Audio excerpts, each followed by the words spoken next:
What's going on, everybody? Welcome to episode 80 of the Hoop Venue podcast. My name is Tyler, and as always, I'm joined by my great friend Sean.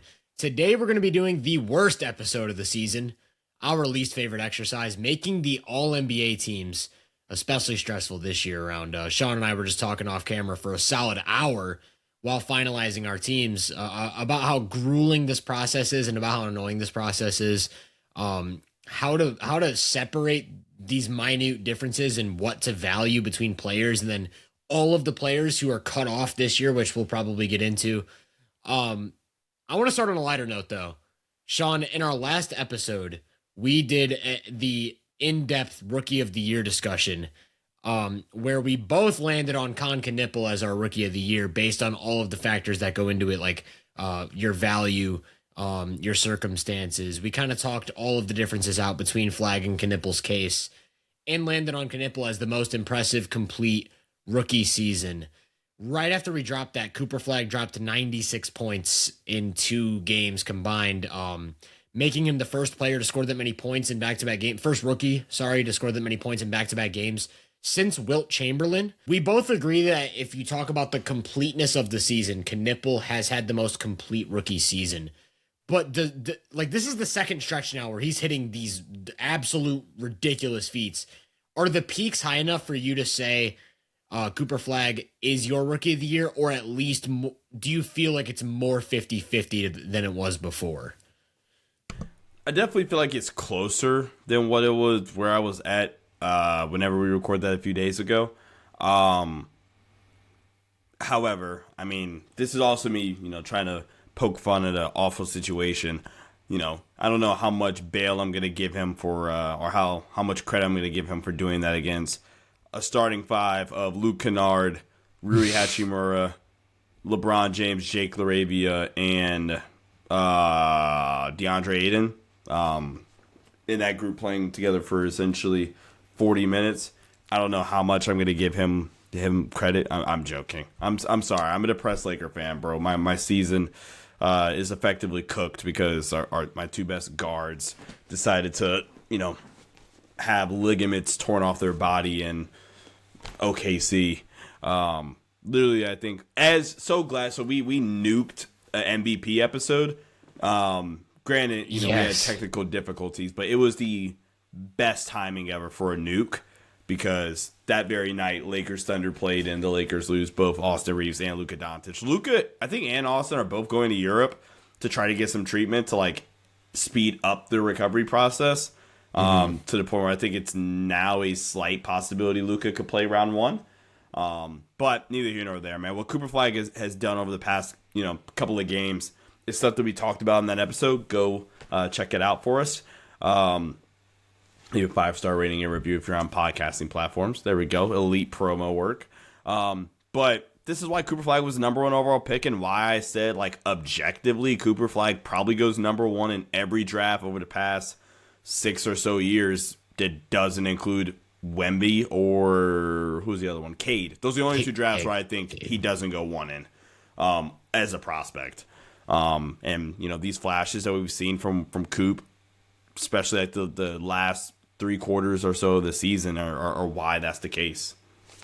The highs are so high with Cooper Flag, man. There was the Celtics game earlier in the season, the Hornets game where he dropped 49. You get that Spurs game where he's cooking Wemby in drop coverage.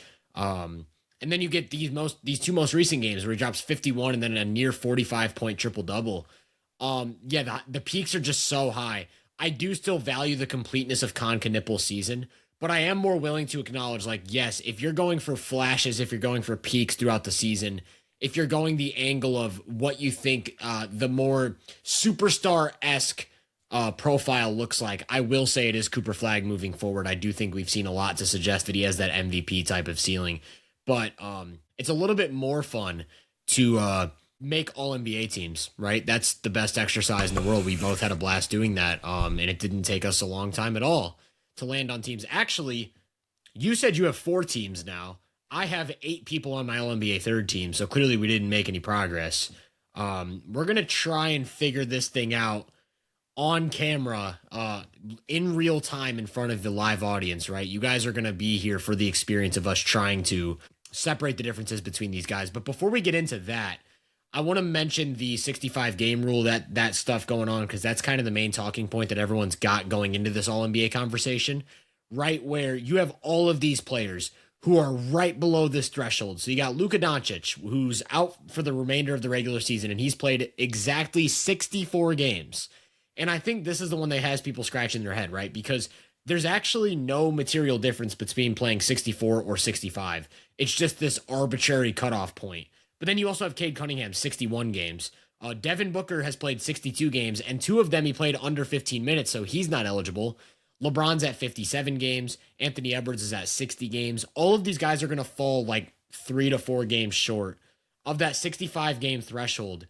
And it really just calls into question the validity of this thing, because I was kind of a fan of the 65 game rule when it was implemented, just because I think getting players to play more basketball is always good, right? Where Wembanyama came back early from his injury in this season because he was going to miss the 65 game threshold if he didn't.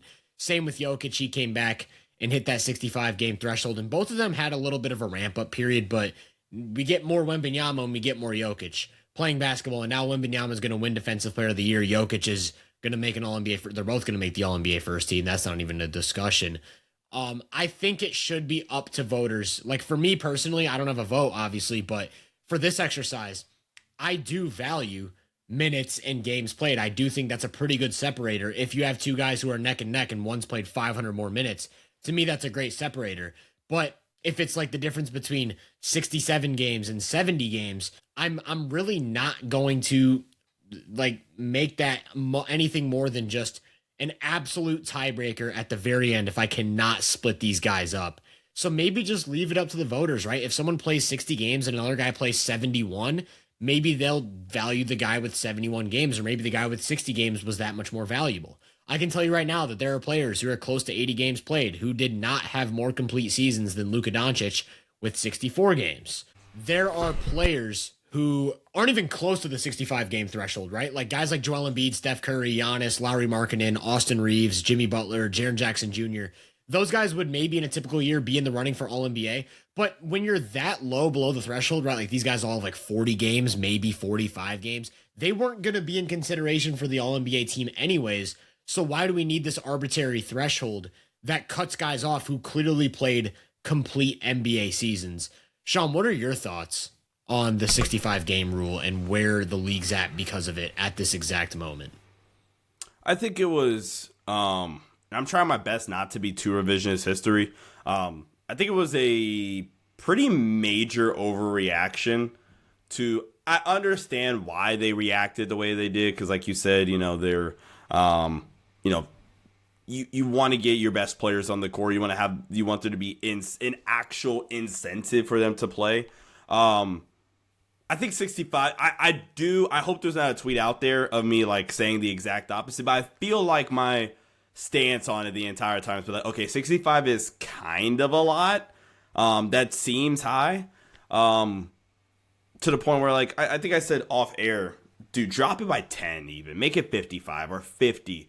Because I don't think we've been in a lot of scenarios where, okay, yes, you want to keep the product as good as possible, and you do that by having your top players on the floor. But from an award standpoint, where I think the real incentive is for the players, obviously, dude, we haven't been in there. How many times have we been in a scenario where the guy that plays 47 games ends up on All NBA first team, or the guy that plays 44 games is an MVP finalist? Like that's. Dude, and that's kind of what I was getting at, right? Because in 2021, Kevin Durant plays 35 games, and he was arguably, like, at the time, he was widely regarded by the masses as the best player in the world, if not like second, third, fourth. Like he was in that MVP, All NBA first, best player in the world conversation, and I don't believe he made any All NBA team with 35 games played. So it's like the voters were already privy to that. They weren't rewarding players for missing half the season. It's always been a factor. It's just setting this very arbitrary threshold of you've got to hit 65 games on the dot.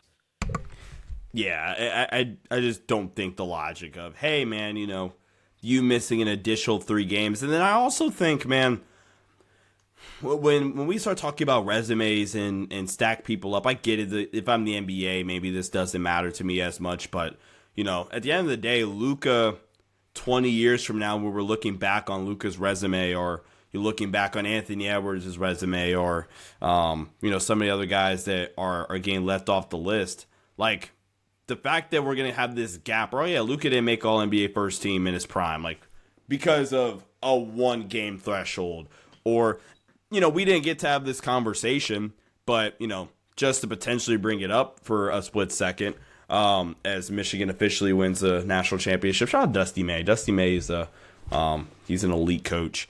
I'm not saying Luka would have won MVP. I actually think it's the contrary. I think Luka realistically would have ended up fourth, even though I think he had a really, really good back end of the season, and he was second or third on my ballot. If I'm saying ballot like I actually have a vote, but he would have been second or third for me. But in the off chance Luka would have won MVP, we're saying one game where Luka gets hurt. Now he has to miss the end of the season because of an injury. He's now ineligible. There's not even a chance of him winning an MVP. We're legitimately not named Shea. He was the most clutch player in the NBA, arguably, this season. One of the, if not the best offensive players in basketball this season. But no, that all that stuff from an accolade standpoint doesn't matter. And then it can also really, really hurt you for your next contract if you're, a guy that's, on that threshold of, hey, look, first year of a new deal, you make all NBA, and, you get that kicker that kicks into the rest of your contract. Nope, sorry, buddy, you played 64 games, even though it is widely recognized that you played at an all-NBA caliber level that season. You played 65 games, but one of them you got injured in, and you played 13 minutes. And, like, that's BS, bro. I think either A, drop the threshold, or I think they definitely need to reorganize that, because I think it's not good for the players. I think it's not good if you look at, like, the historian part of the game, where, like I said, in 20 years, the trivia question is going to be how many All-NBA teams did Luka Doncic have? You're going to have to remember, oh, wait, he played 64, not 65 games to 25, 26, so can't count that. So, I don't think it's necessary to be this extreme. 65 is a lot. I say it especially sucks for Luka because he was a lock for the All-NBA first team, and he's already on a historic list of guys who are just rattling off All-NBA first teams like it's nothing. He's passed a lot of all-time greats already in All-NBA first teams. How many does he have? 4 or 5? Like, I can't remember. I thought it was 5. It's something like that, but he's made a lot of All-NBA first teams, and he was going to end up really high on that list historically.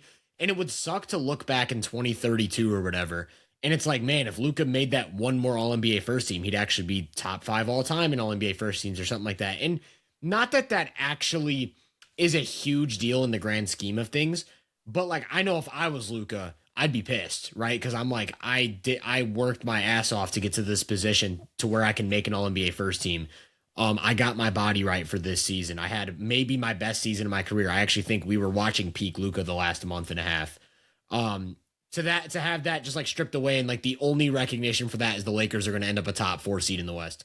I just think it kind of sucks. It kind of sucks for Luka, and then for also guys who are in contract years. I can't think of any examples off the top, but maybe there's a guy who's going to get shafted on a contract because he's not eligible for All-NBA. It really does suck. I think they should go down to, if there's going to be an arbitrary number, I would say take it out and just have them have the voters decide what they want to do with it. But if there's going to be an arbitrary number, make it a number where anyone below that mark wouldn't have been in consideration anyways. Like if someone played 49 games, I don't 55. Think they would have been in consideration to begin with. But like someone playing 63, you can probably find at least 100 All-NBA players who have played less than 65 games, right? Like 64, 63. So yeah, it is a little bit weird, but not too much on that because we actually got to get into these teams. We could do a whole MVP conversation and do all that, but to me, there are 3 guaranteed first team members: Shea, Jokic, and Wemby. I don't think we need to spend any time on those guys. What do you think? Well, you're making a face. You have okay. I was gonna say the consensus doesn't have 4, but I do. My fourth That's guy, why so Luka missing is so bad, because the first team would have been a shoo-in. I would have not stressed about first team at all. for us, but the consensus is going to have somebody else on there, and we'll talk about it. But yes, for me, the fourth lock, and I'm sure you have the same guy. It's Kawhi Leonard. Very easily going to make the All NBA first team, in my opinion. If he doesn't, I feel like that'd be a travesty. But also, I don't know what to expect, because he wasn't even going to be an all-star until there were like 2 injury replacements. I don't know what that was about. And then, of course, he goes and just has the best all-star performance. But shout out Kawhi. What he's doing this season with the Clippers team that's had all the turmoil they've had, with the starting 6-21, the Chris Paul situation, all of the injuries they've had, then the Zubac trade, the Harden trade, bringing in Garland and Mathurin and kind of revamping the team, speeding up the offense, bringing in some life. For him to just be this super consistent scoring presence, where it's, okay, for this game, we need you to be our lead ball handler. We need you to run a ton of pick and roll. We need you to run a ton of isolation. Our team doesn't have enough 3-point shooting. So Kawhi, we need you to ramp up to 8 threes a game. And then he does that at a 40% clip. Kawhi, we need you to start driving and putting pressure on the rim because we don't have any rim pressure. And then he goes and does that. Kawhi, our best point of attack defender's out. Or we need someone to match up with Jaylen Brown. Go out there and full court press him. They've done so much with Kawhi this year, and he's been this super consistent presence where no matter what the team's needed, he's just been able to provide that. And the level of efficiency from all 3 levels he has as a scorer, with his ability to get to the line, with some of the defensive value that's still there, I think he's actually tied for first in the league in steals per game. He's 2 steals per game at this point, and it feels like that's an afterthought with him. Kawhi to me, just such a consistent presence, such an efficient player, across the board. And I think he should definitely be rewarded with an All-NBA first team. Yeah, I mean, this was basically a shoo-in. I thought he should have been a shoo-in for All-Star. But this was so easy for me. I think Kawhi Leonard this season, I mean, just the absurdity with his efficiency as a half-court creator. Like, Kawhi Leonard is one of... I mean, as a coach, right, if there was a guy that, if I was making a list of guys that, okay, I get to build my half-court, offense around this guy, and simply because of his efficiency, his versatility, his shot making, he has flaws, obviously. I think we've kind of discussed those in the past, but Kawhi Leonard would have to be on the short list. Like, it's Jokic, Shea, Luka, maybe healthy Halliburton, maybe simply because of the absurd playmaking without ever turning the ball over, the pull-up 3-point shot making, and just the overall wealth he creates for your offense, it generates for your offense. Kawhi legit might be 5. And if that's like glazed, please stop me. But he's in the 95th percentile in pick and roll ball handling efficiency. 78th percentile is an isolation score, 79th percentile is an off-ball spot-up score, 90th percentile is a post-up score, 64th percentile is an off-screen score, elite cutter, good screener. By the way, in almost all those categories, so we'll actually focus on 86th percentile transition score. He, in terms of usage or percentage in using it, 68th percentile in terms of frequency for pick and roll ball handler, 57th in transition, 95th, one of the highest isolation diet guys in the league, 58th at post up, 64th in off screen stuff. So not only is he absurdly efficient, all these different types of half court or just play types in general, he's also so diverse in the sense of, again, when we're talking about generating half court offense and especially going towards the playoffs, it's not like all right, cool, we can just eliminate Kawhi Leonard nail isolation touches and we're good.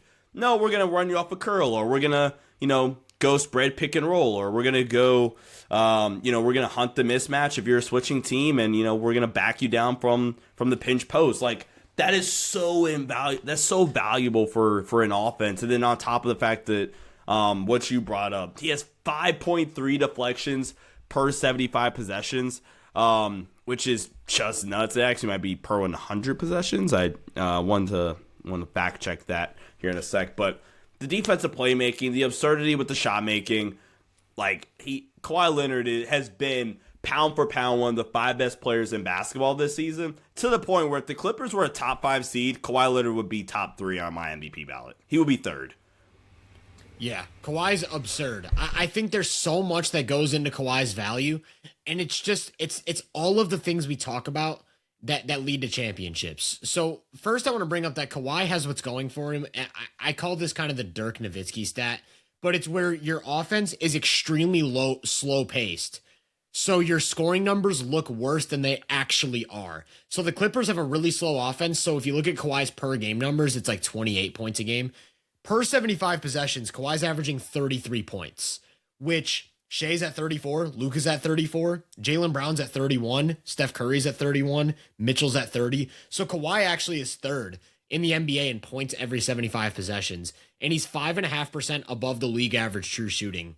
And that true shooting is getting, like you said, derived. It's getting earned in so many different ways. It's getting with or without the ball. It's coming off of pick and roll or in isolation or in the post, in transition.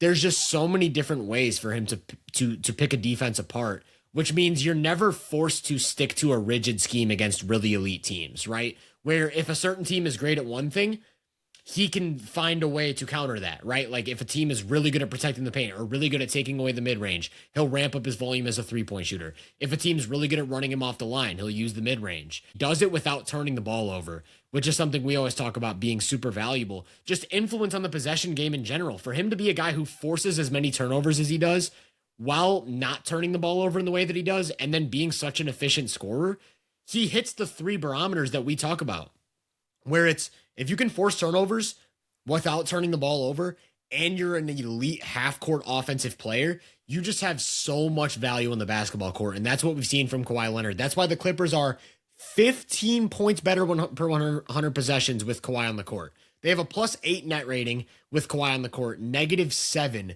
with him on the bench. They have a 123 offensive rating during his minutes, which is in the 95th percentile. Yeah, there's not really much you can say to counteract Kawhi's case outside of just, hey, the Clippers didn't win as many games as some of these other teams, which I think is a pretty reductive argument when we're talking about all NBA. And I think now's a great time to mention that for me, and I'm sure for Sean as well, this comes down to your value on the court. That's what we're trying to do. Essentially, this for me, the 15 All-NBA players would be my 1 through 15 on the MVP ballot. So we already mentioned SGA, Jokic, and Wemby. Kawhi would be 4th on my MVP ballot, and he's the 4th guy on my All-NBA first team. The 5th spot is where it gets really interesting. And I want to tell you a list of guys that I considered for this 5th spot, and you tell me if there's anyone else you want to add. I considered, and this might have just been even brief consideration, Donovan Mitchell, Kevin Durant, Jaylen Brown, Tyrese Maxey, and Chet Holmgren. Okay, so you mentioned actually what'd you name? 5 guys? 6 guys?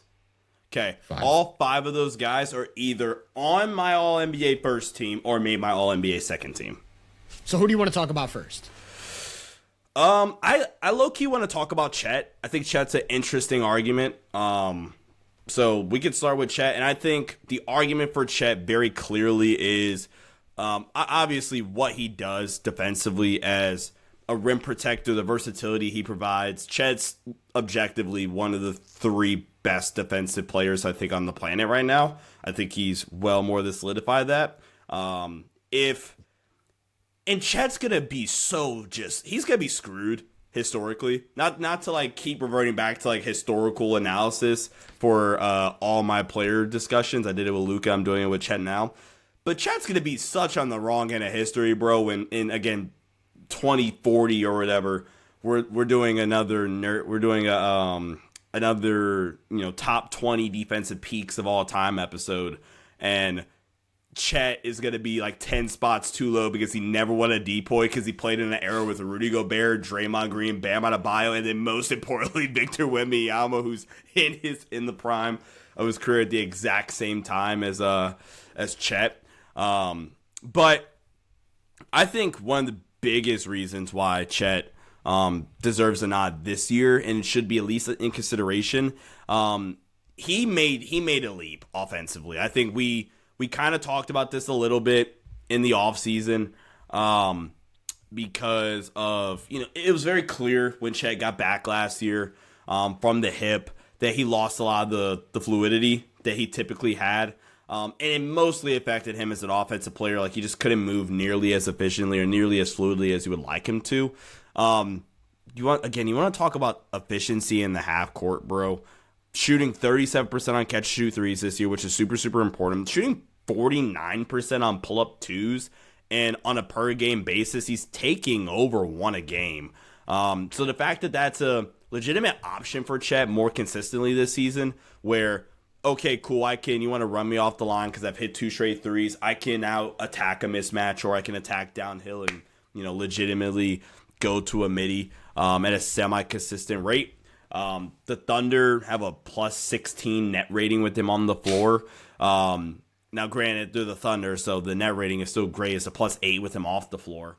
But what he does for their defense, they go from the best defense in the league to legit, probably, from a defensive on-off standpoint, the best defense in the league to the best defense of all time by a landslide with Chet Holmgren on the floor. So simply, I think the two-way impact, the fact that he took a legitimate leap and he's on the best team on the planet, the best team in the league, I think is enough of an argument to where if you put him there, I think that would have to be your argument. Yeah, I think Chet is one of those guys who will get punished for playing on an elite team instead of us acknowledging all of the different ways in which he makes them a historic team and how his impact on the court is just felt in so many different ways.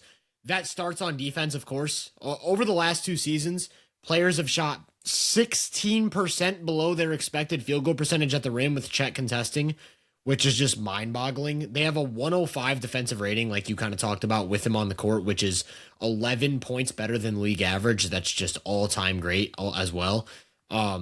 His ability to play so many different roles defensively, right? Like, some games they want him on the baseline, pre-switching, roaming. Some games they actually want him to switch a lot and defend in space and guard the ball and use his length to deter driving lanes.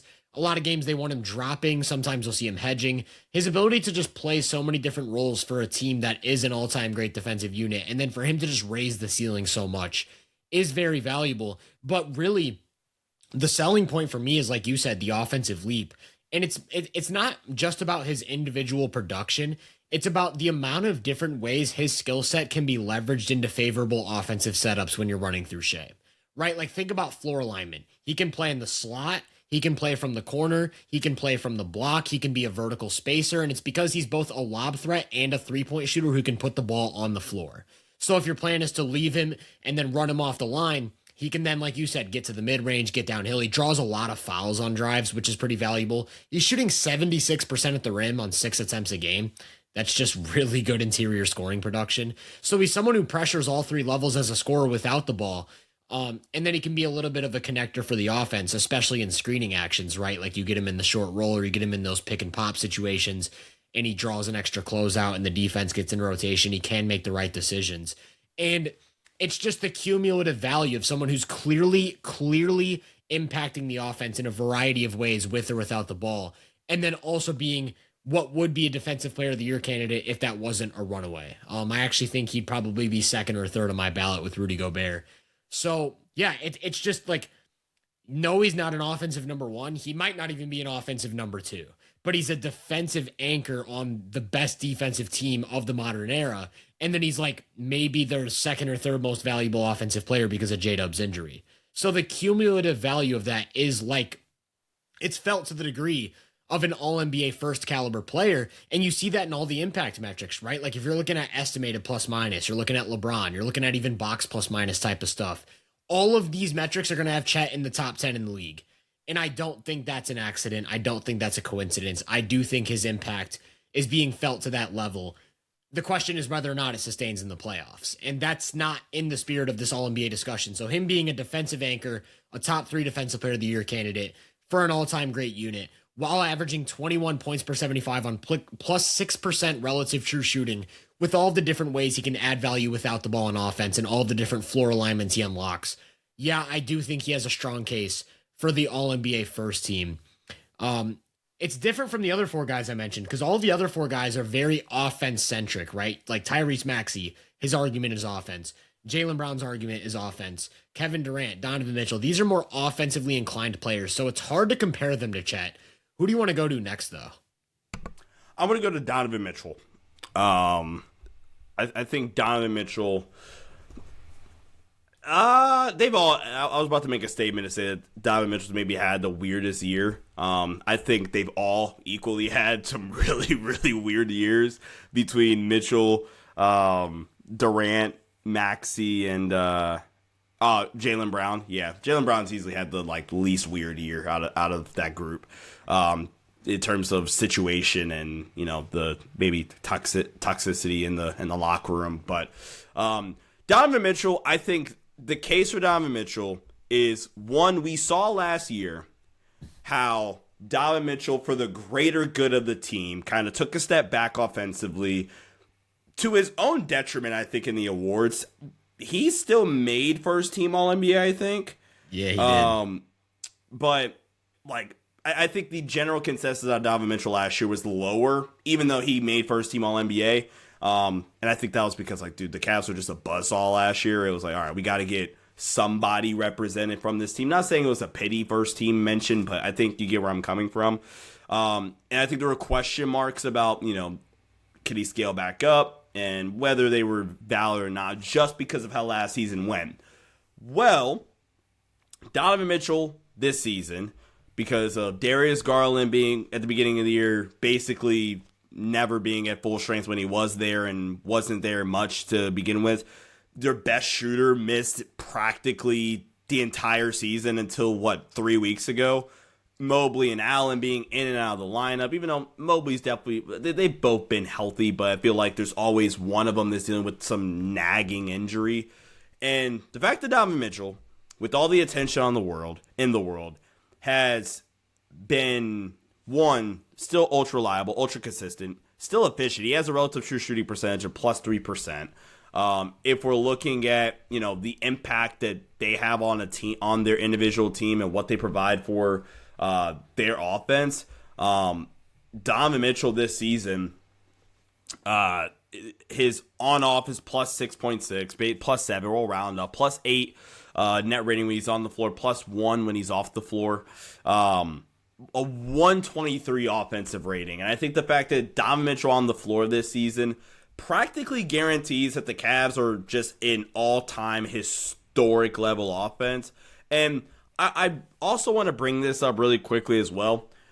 Donovan Mitchell by himself with no Harden, no Garland on the floor. So this is Donovan Mitchell clearly as the primary half-court creator. 122 offensive rating, plus 10 net rating with no other lead guard with him. Donovan Mitchell with Darius Garland in 400 minutes. Elite offense, 122 offensive rating, plus 5 net rating. Donovan Mitchell and James Harden in almost 400 minutes, 126 offensive rating with a plus 3, I think, net rating. That team, that group can't guard worth a damn. James Harden, no Donovan Mitchell, 118 offensive rating. Darius Garland, no Donovan Mitchell, 108 offensive rating. And I'm really referencing those. Even that Harden number is great still. Don't get it twisted. A 118 offensive rating is still good for top 6. But Donovan Mitchell this season takes that team's offense to just historic heights because of the pull-up three-point shooting, the pressure that he puts on the rim. Donovan Mitchell this season, Tyler, has shot only 31% on pick-and-roll threes. But with that being the case, despite the fact that Donovan Mitchell, I think we would all agree, is a better pull-up three-point shot maker out of ball screens than that. Out of players this season, and there are 128 players this season that have had at least 100 pick-and-roll ball handler possessions, Tyler. Donovan Mitchell, in terms of true shooting percentage, Synergy wants to screw me over. Okay, we'll go points per shot attempt, basically. So every single time you're able to get a shot attempt up, Donovan Mitchell is a top 20 ball screen scorer on the planet, despite the fact that he has effectively shot well below his average on pick and roll threes. You add in the slashing, the playmaking ability, all the other stuff. The argument for Donovan Mitchell is, if we're making the argument for Chet, that, the two-way ability, the offensive leap, he makes him a historic defense with him on the floor. the on-ball and off-ball gravity that Donovan Mitchell presents, and the fact that if he's on the floor, they're just an all-time historic level offense, that is your argument for Donovan Mitchell. I think Donovan Mitchell's offensive game rubs a lot of people the wrong way just because he has like the body of a point guard but doesn't have the natural point guard type of feel, where he's kind of the anti-Halliburton, right? Like a lot of the stuff we talk about with Halliburton where it's very quick to get off the ball, never over dribbling, never settling for bad shots. Donovan Mitchell kind of has the opposite, where there are situations where he gets very pull-up three happy, or there are situations where you see one of Cleveland's better shooters like a Jalen Tyson or a Sam Merrill freeing up off of a quick go screen, and Mitchell isn't quick to get off the ball, and he would rather try to attack his mismatch one-on-one, or his matchup, sorry, one-on-one. I think there are times where he gets tunnel vision on drives and he kind of launches himself into weird situations, but he just has these superpowers, man. Like the athleticism to get wherever he wants on the court is so valuable, especially when he goes up against these top 10 defenses. Like his ability to just knife his way into the paint because of the burst, the strength, the verticality, and then also the length he has to just stride his way into any gap. His handle is insane. Like he doesn't really turn the ball over in tight gaps, and he can get wherever he needs to go with a live dribble. So that allows him to reach pressure points deep in the paint.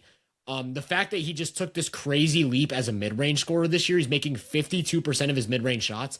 And a lot of that is the addition of the float game. Like he's really accessing the floater out of those drives, which gives him a bailout for when he can't get all the way to the rim. Can you guess his percentage on floaters or runners this season? I would say maybe 54%. Higher. Wow. Higher. 58? Percentage higher. 58. 62%? Yeah. That's Donovan Mitchell okay. this He was in the lab with season Ty Jerome. That explains it. He was in the lab with Ty Jerome last year because Ty Jerome's the GOAT of floaters. No, but it's crazy because like you kind of hinted at this as well. The tumultuous situation in Cleveland where you have Ty Jerome is not on the team anymore. You try to replace him with Lonzo Ball, and that experiment is just a complete disaster. Lonzo Ball doesn't work out for them. He can't make an open shot. Just doesn't work, and he ends up getting released, I believe it was. Maybe he got traded, but he's not even on a roster right now. Darius Garland is hurt the whole season he's there, and then when he is in the lineup, he's just not normal Darius Garland. Shout out to Garland now, though. He's been hooping with the Clippers. He's kind of getting back to the brilliant level of play that we've come to respect over the years. But then you add James Harden, and it's Mitchell. Now we need you to be in more of an off-ball role. And for him to scale back his ball handling and be this just dynamo off-ball weapon where I'm going to make over 40% of my catch-and-shoot threes. Actually, in the last 3 seasons, he's made 47% of his wide-open threes. So, like, good luck leaving him open. But then if you close out too hard, he's got the first step to just destroy any closeout, and then he can be a connector or a slasher. And that's why you get that, like you said, 126 offensive rating when Mitchell and Harden share the court together. So his ability to flex between roles, where for most of the season, it was Mitchell, we need you to handle the ball. We need you to carry us on offense because we have nothing going for us in that regard, besides the fact that we have all these great three-point shooters who need somebody to create for them. Go be that guy for us.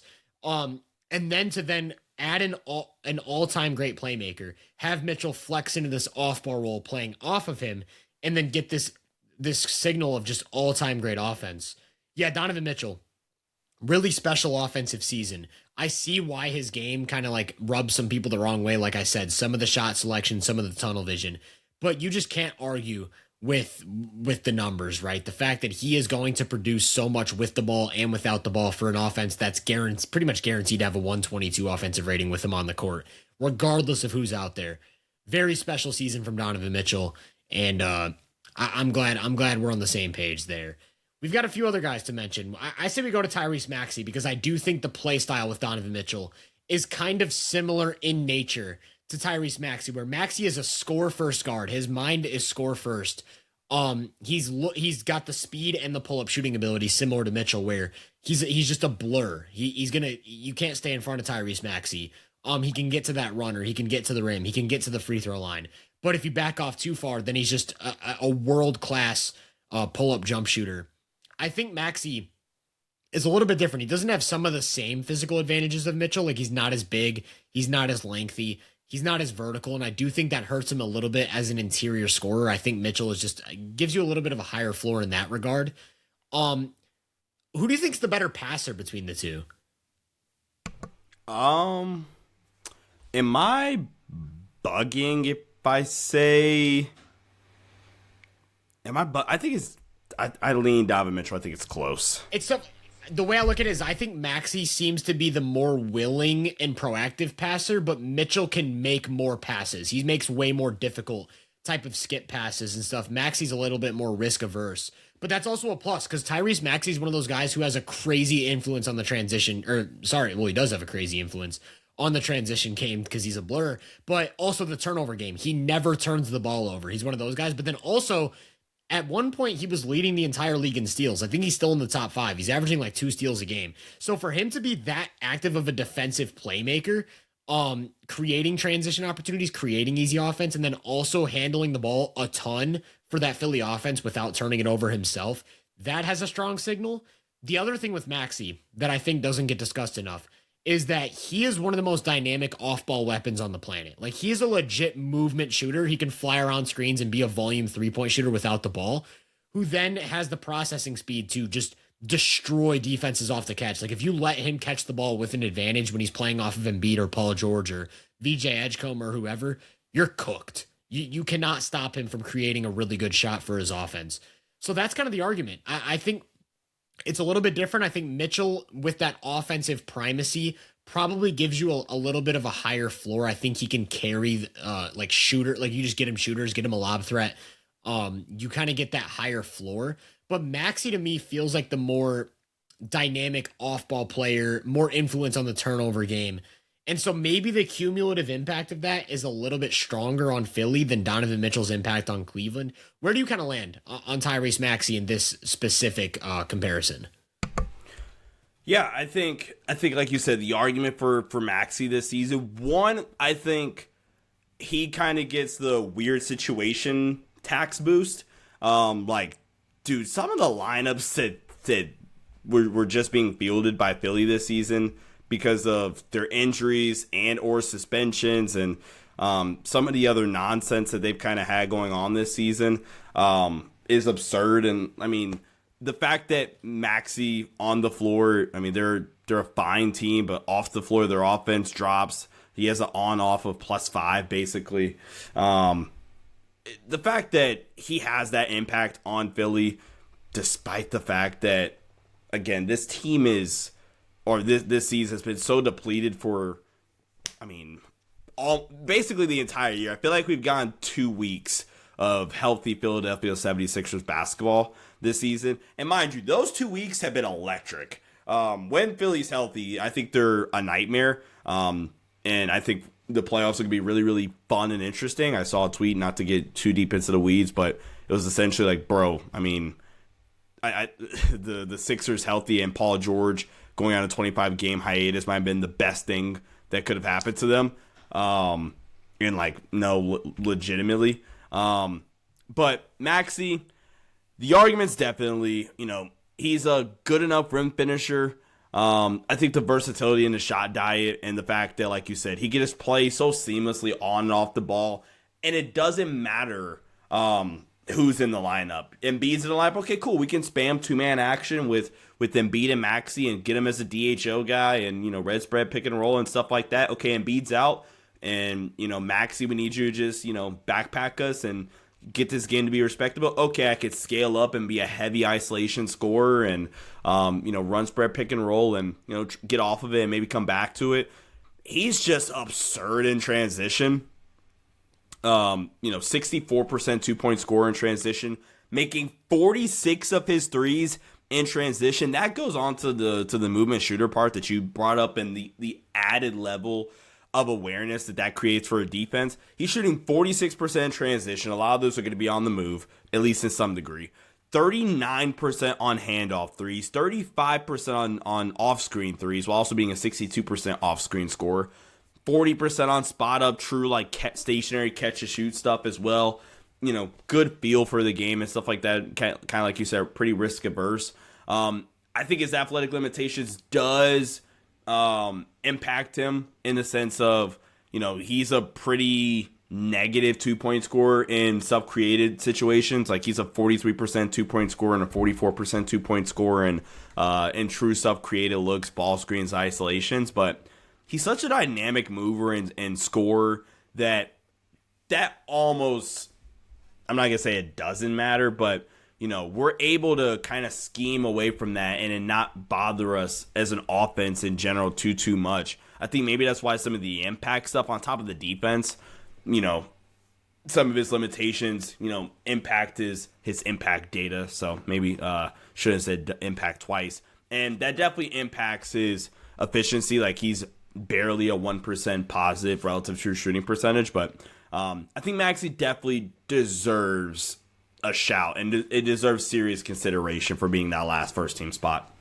Maxey's a really interesting case of a player. Like you brought up the weird situation. I do think he's someone who would very greatly benefit from the team around him getting better. Like if they were to add James Harden, I don't know, this might be a hot take, but I think Tyrese Maxey and James Harden would maybe be a pretty good duo. They should try that out. No, but in all seriousness, Tyrese Maxey, I think when you compare Mitchell and Maxey in their respective situations, it's kind of hard for me to get Maxey over Mitchell on a list like this just because they've both been asked this season to dominate the ball, right? Like Maxey has the ball in his hands for 38% of the time that he's on the court, or 38% of Philly's possessions. Mitchell has it in his hands for 32% time of possession. So Maxey has the ball in his hands even more than Mitchell.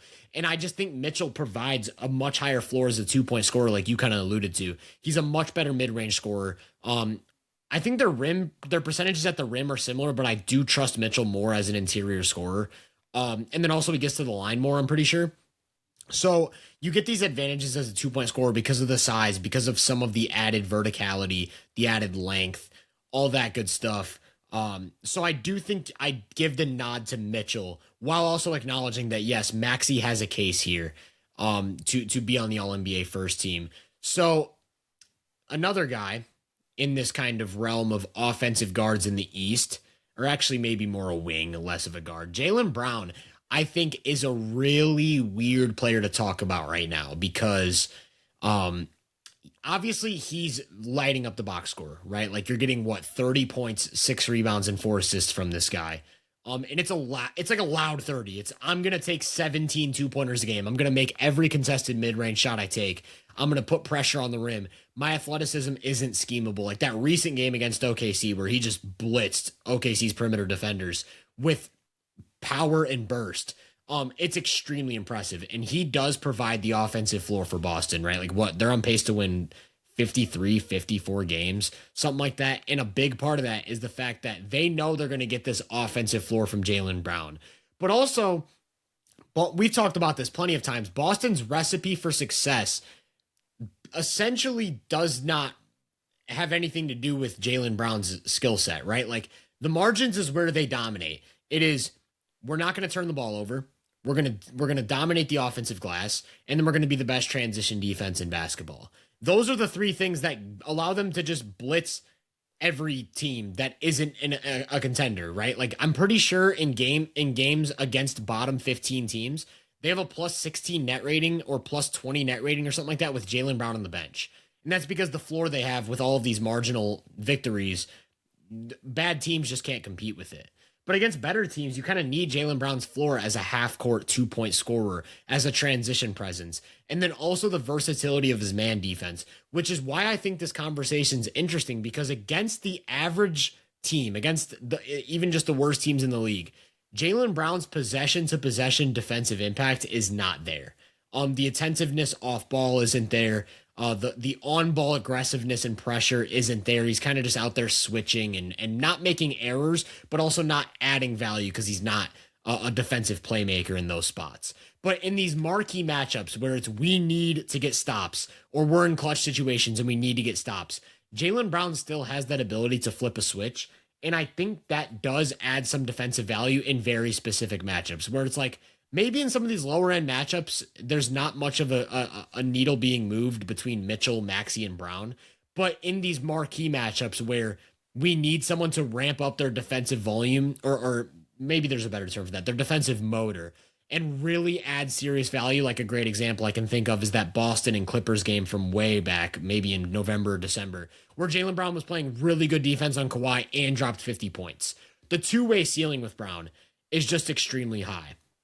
However, I don't think the offense is up to par with Maxey or Mitchell. I think some of that is the lack of off-ball diversity you get with Mitchell and Maxey because Brown's not a volume three-point shooter. He's definitely not a movement three-point shooter. But then also both of those guys are extremely turnover averse, and I think they're both better passers than Brown. So maybe you get a little bit more of that heliocentric type of feel. But then on the other side of that, it's like as a pure floor raiser, Jaylen Brown's ability to impose himself physically on these elite defenses as a 2-point scorer is something that not many players in the entire NBA can do, let alone just guards in the East. So it's tough. Where do you land on Jaylen Brown in this conversation? I think Jaylen Brown is a really tough conversation to have, because I don't want to come off as overly negative on Jaylen Brown. So I'll start with just making the case for Jaylen Brown, kind of like you, man. I think the case for Jaylen Brown is just the floor that was established by Jaylen Brown that to an extent allows the guys around him to elevate the ceiling of the team and how dominant they can be without their best player in Jason Tatum. Because, okay, Derek White, you're not going to turn the ball over. The gravity you're going to create with your shooting, your defensive playmaking, all the little things you do around the margins, that doesn't get heightened to the extent that it does if we don't have the floor raiser on offense that can, get us a bucket when we haven't scored in several possessions, or that can show up for us when, we're facing an elite defense. Pam Pritchard, the stuff he does, Amias Queta, Hugo Gonzalez, Sam Hauser, all the guys that contribute to the margins of Boston that help elevate the ceiling of this team. You can argue that Jaylen Brown's floor raising ability enhances that group around him, because he just has flashes of like, dude, I'm just bigger, stronger, and just better than you, and I'm gonna get to my spot in the mid range, or I'm gonna forcefully get 2 feet in the paint and be a 65+% finisher, whatever the heck he is at the rim on like 6 rim attempts per 75 possessions, while also getting to the free throw line, and just the immediate pressure that he creates for a defense. While he's not a great passer, I do think he's improved as a processor in the standpoint of like, okay, cool, I'm gonna attack the middle gap, or I'm gonna attack the nail help, and I'm gonna get 2 feet in the paint and force the nail guy to fully commit. Now I'm hitting this one more kick out to Pam Pritchard, who swings it to Sam Hauser in the corner. He creates the dominoes effect on the defense that you're hearing like get referenced in that way more and more frequently by coaches. I'm gonna immediately kind of like take a turn and make the argument against Jaylen Brown, and I think it's just one, if we're doing like the catch-all metrics and look at impact stuff and stuff like that, he is the lowest in like the impact metrics. Maybe Maxey is like around him as well, but he's the lowest out of any of the guys that we have considered for all NBA first team. The most damning part is, I think, what the overall, but this just like further enhances like the floor raising part, I suppose.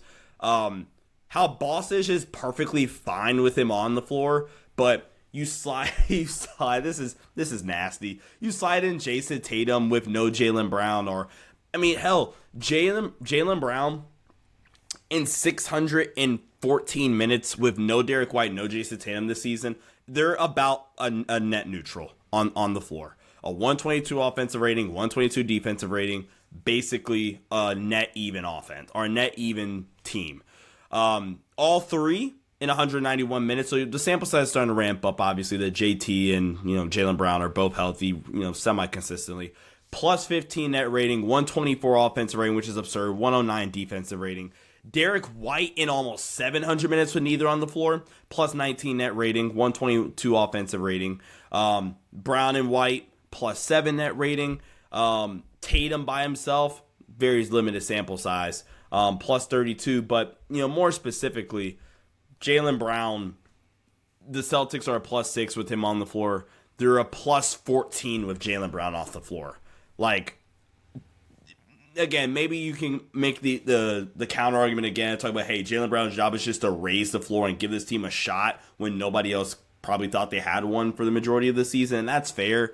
But we're talking about all NBA first team. I do think it's it has to be worth something at least that your team is so, I don't want to say so considerably, but like they are better with you off the floor technically. Even though what Jaylen Brown provides as a 2-point scorer, the two-way ceiling, I think what Jaylen Brown did this season is admirable, and he's definitely an All-NBA second team guy for me, not to spoil it. I mean, I just did. But, yeah, the argument would have to be the floor raising. That would have to be your argument. Yeah, 100%. Well, Jaylen Brown has this weird statistical signal where, like, he's below league average efficiency as a scorer, but we acknowledge just like how valuable that floor is because we know basically every shot is self-created, right? So you can't just look at his relative true shooting and compare it to guys who are getting a lot of opportunities to finish plays that are created for them. But also the fact that Jaylen Brown isn't great at finishing plays that are created for him because he's not a great shooter and not an active cutter and doesn't get on the offensive glass. That also does hold him back when the team gets better. That's why Jaylen Brown is one of those guys who's like his efficiency doesn't really get changed by who's on the court with him. Like when it was with Tatum, he was still a league average efficiency guy. When they had that team in 2024 where he goes on to win finals MVP, he's an average efficiency guy. Now that he's asked to self-create everything and take 17 twos a game and deal with heavy defensive coverages, still just this league average efficiency guy. And I don't know what to make of that because I do think it prevents him from raising the floor of the offense to like these like 126 offensive rating heights you get with some of these other guys, but also because he's just always going to hit that barometer of I can just be this average efficiency guy. It doesn't really matter who's on the court with him, and you're never really going to have a bad offense in this Boston situation. Obviously, you need the shooters on the court and you need guys who can do things off the catch. You can't just put them in Washington and say, yo, go get us a 120 offensive rating. But his athleticism is really hard for basically 99% of the league to scheme for, maybe even 100% of the league to scheme for. He's going to put pressure on the rim. He's going to get to the free throw line. And then the way he leverages that into his tough mid-range shot making gives you this really nice floor as a 2-point scorer. But the reason I say the signal is extremely weird is because it changes when the opponent gets better. So this year they've played 10 games against top 5 defenses, 10 games against top 5 defenses. Jaylen Brown's only made 46% of his 2-pointers in those games, and they have a record of 2-8. So just not getting it done against the top 5 defenses in the league. Against top 10 defenses, they're also, I believe, 8-13. So again, below 500 against top 10 defenses, despite being a 50-win team. And to me, that tells us again the signal that Boston has this floor, right? Jaylen Brown's going to give you enough of a half-court offense, along with the fact that they're not going to turn the ball over. They're going to dominate the offensive glass. Teams aren't going to be able to score in transition. But then Jaylen Brown's two-way ceiling is also the highest of anyone we've talked about besides those top 4. So I do acknowledge that he still has a case for the All-NBA first team. In my opinion, not to spoil, but he gets on my second team. There's one more guy I want to talk about in this group. I mentioned Kevin Durant. Really underrated season, in my opinion. I think what Kevin Durant's doing with this Houston offense, with the fact that they have one reliable 3-point shooter on their entire roster that isn't Kevin Durant in Reed Shepherd, and he's still lifting them to the heights that he's lifting them to, it's kind of absurd to think about. So there's a lot of situations where he's relied on to be the initiator or the point guard. There's a lot of situations where he's expected to be a key spacer or operate in the 2-man game with Şengün. And it just doesn't matter. You're going to hold this 26 points on plus 6% relative true shooting. Another season where he's shooting like 53% from mid-range and 40% from 3 and doing all the things that makes Kevin Durant great. But to me, the impact is felt to such an extreme degree because of the Houston situation. Just think about Houston's identity going into this season, right? It was, we're going to dominate possessions, and then we're going to rely on Kevin Durant to get it out of the mud on offense. That was kind of always the talking point, right? Like you have Fred VanVleet. He's going to be extremely turnover averse. He's going to run some pick and roll, and he's going to be a spacer. But for the most part, we need Kevin Durant to lift us out of the mud on offense. But then we're going to grab a lot of offensive rebounds in the event that Kevin Durant or one of these weaker shooters misses, because we have Steven Adams, because we have Şengün, because we have Amen Thompson, all these guys who can dominate the offensive glass. Then you lose Fred VanVleet before the season, so there goes your turnover suppression. Then you lose Steven Adams midseason, so there goes your advantage on the offensive glass. And we actually talked about a couple episodes ago about how Houston in the last 2 months has lost the possession battle. Yet they're still one of the best teams in basketball, and they've been one of the best teams in basketball over these last 2 months because they've had a mid-season identity shift where they just go to a complete defensive slant, the best possible defensive lineups they can get out there. And then we just need Kevin Durant to get it out of the mud on offense. And he has more than got it out of the mud on offense because he has such an overwhelming impact on his team's true shooting percentage. And that happens everywhere he goes. It happened in Phoenix, it happened in Brooklyn, it happened in Golden State, it especially happened in OKC, where Kevin Durant is such an extremely efficient scorer, and he has such a strong gravitational pull wherever he's out on the court with or without the ball, that his teams are just going to shoot so much better when he's out there. And the impact this season has been felt to such a strong degree that over the last 2 months, they are plus 3% above the league average true shooting percentage with Kevin Durant on the court. A team that has one 3-point shooter is plus 3% true shooting in an era that is defined by 3-point shooting. I can't stress enough how absurd that is. And maybe the biggest stat I can throw at you to highlight just how important this is to Houston's offense. Kevin Durant is the guy I was referencing off show, by the way. I mentioned that there was a good teams merchant. It is Kevin Durant. With Kevin Durant on the court against top 15 teams this year, they have a plus 6 net rating. With him off the court against top 15 teams, they have a negative 8 net rating. So against top 15 teams, this is a guy with a plus 14 on-off signal, and it's basically all derived from the fact that they cannot score the basketball against good teams unless he's out there. And when he's out there, they score at a really high level. Against bottom 15 teams, they have a plus 5 net rating with Kevin Durant on the court. So think about what I just said. They are better against top 15 teams than bottom 15 teams during Kevin Durant's minutes. But the difference is that when Kevin Durant's on the bench against these bottom 15 teams, they're outscoring teams by plus 13.5 points. They have a plus 13.5 net rating with Kevin Durant on the bench against bottom 15 teams. So the overall signal, if you just look at Kevin Durant's raw on off, it's like a plus 1. But if you break it up into good teams and bad teams, against good teams, they cannot exist at all without Kevin Durant. And against bad teams, they have the athleticism, the size, and some of the other variables in offense like Şengün, Amen Thompson in that point guard role to beat up on bad teams. Kevin Durant is very underrated at this point, I think, just because we've gotten so accustomed to what he does, and we've gotten so used to highlighting his strengths, like the fact that he's going to turn the ball over, the fact that he's not going to be the best passer on the planet, the fact that he does have some defensive limitations, and he's not going to influence the possession game because he doesn't grab offensive rebounds. But his ability to just, if he's on the court, you are going to be an above average team shooting the ball no matter who's by his side. That is so important, and it's been especially felt on a Houston team that doesn't have much else going for them on offense. Yeah, I mean, Kevin Durant is their entire offense. The fact that, I mean, it's we've almost been saying it ad nauseum. I feel like at this point for Kevin Durant, the fact that Kevin Durant just breaks all modern analytics. For the most part, as a 2-point mid-range scorer, the fact that a Kevin Durant mid-range 2 is the equivalent of like a 34% 3-point shot, is absurd on like a points per shot attempt basis. Actually, no, it's better than it. It's about like 35% 3-point shot. And I say that because that's important, because the 35% 3, we know the gravity that can create, especially if you're shooting on the volume that Kevin Durant is shooting his mid-range 2s on. So if you got a guy that's shooting, let's take Derek White, for example. Is he still shooting like 32% from 3? I think it's like 33. Okay. Okay, 33%. 33% on the points per shot attempt basis is like 1. We'll just round up, make it a 1 point per shot attempt. But we already talk about the gravity that a Derek White 3 creates because of the volume he's going to take. The fact that I think we know this is a down year, but the fact that he's just going to get 12 per 100 possessions up is nuts. That's the effect that Kevin Durant has, even though he's mostly living in the mid-range area. If you look at, again, talking about the impact that Kevin Durant's having on winning this season and how important it is to Boston. I mean, not to Boston, to Houston. Kevin Durant's 5th at expected win probability added this season. He's only behind Donovan Mitchell, Jamal Murray, Kawhi Leonard, and Shea.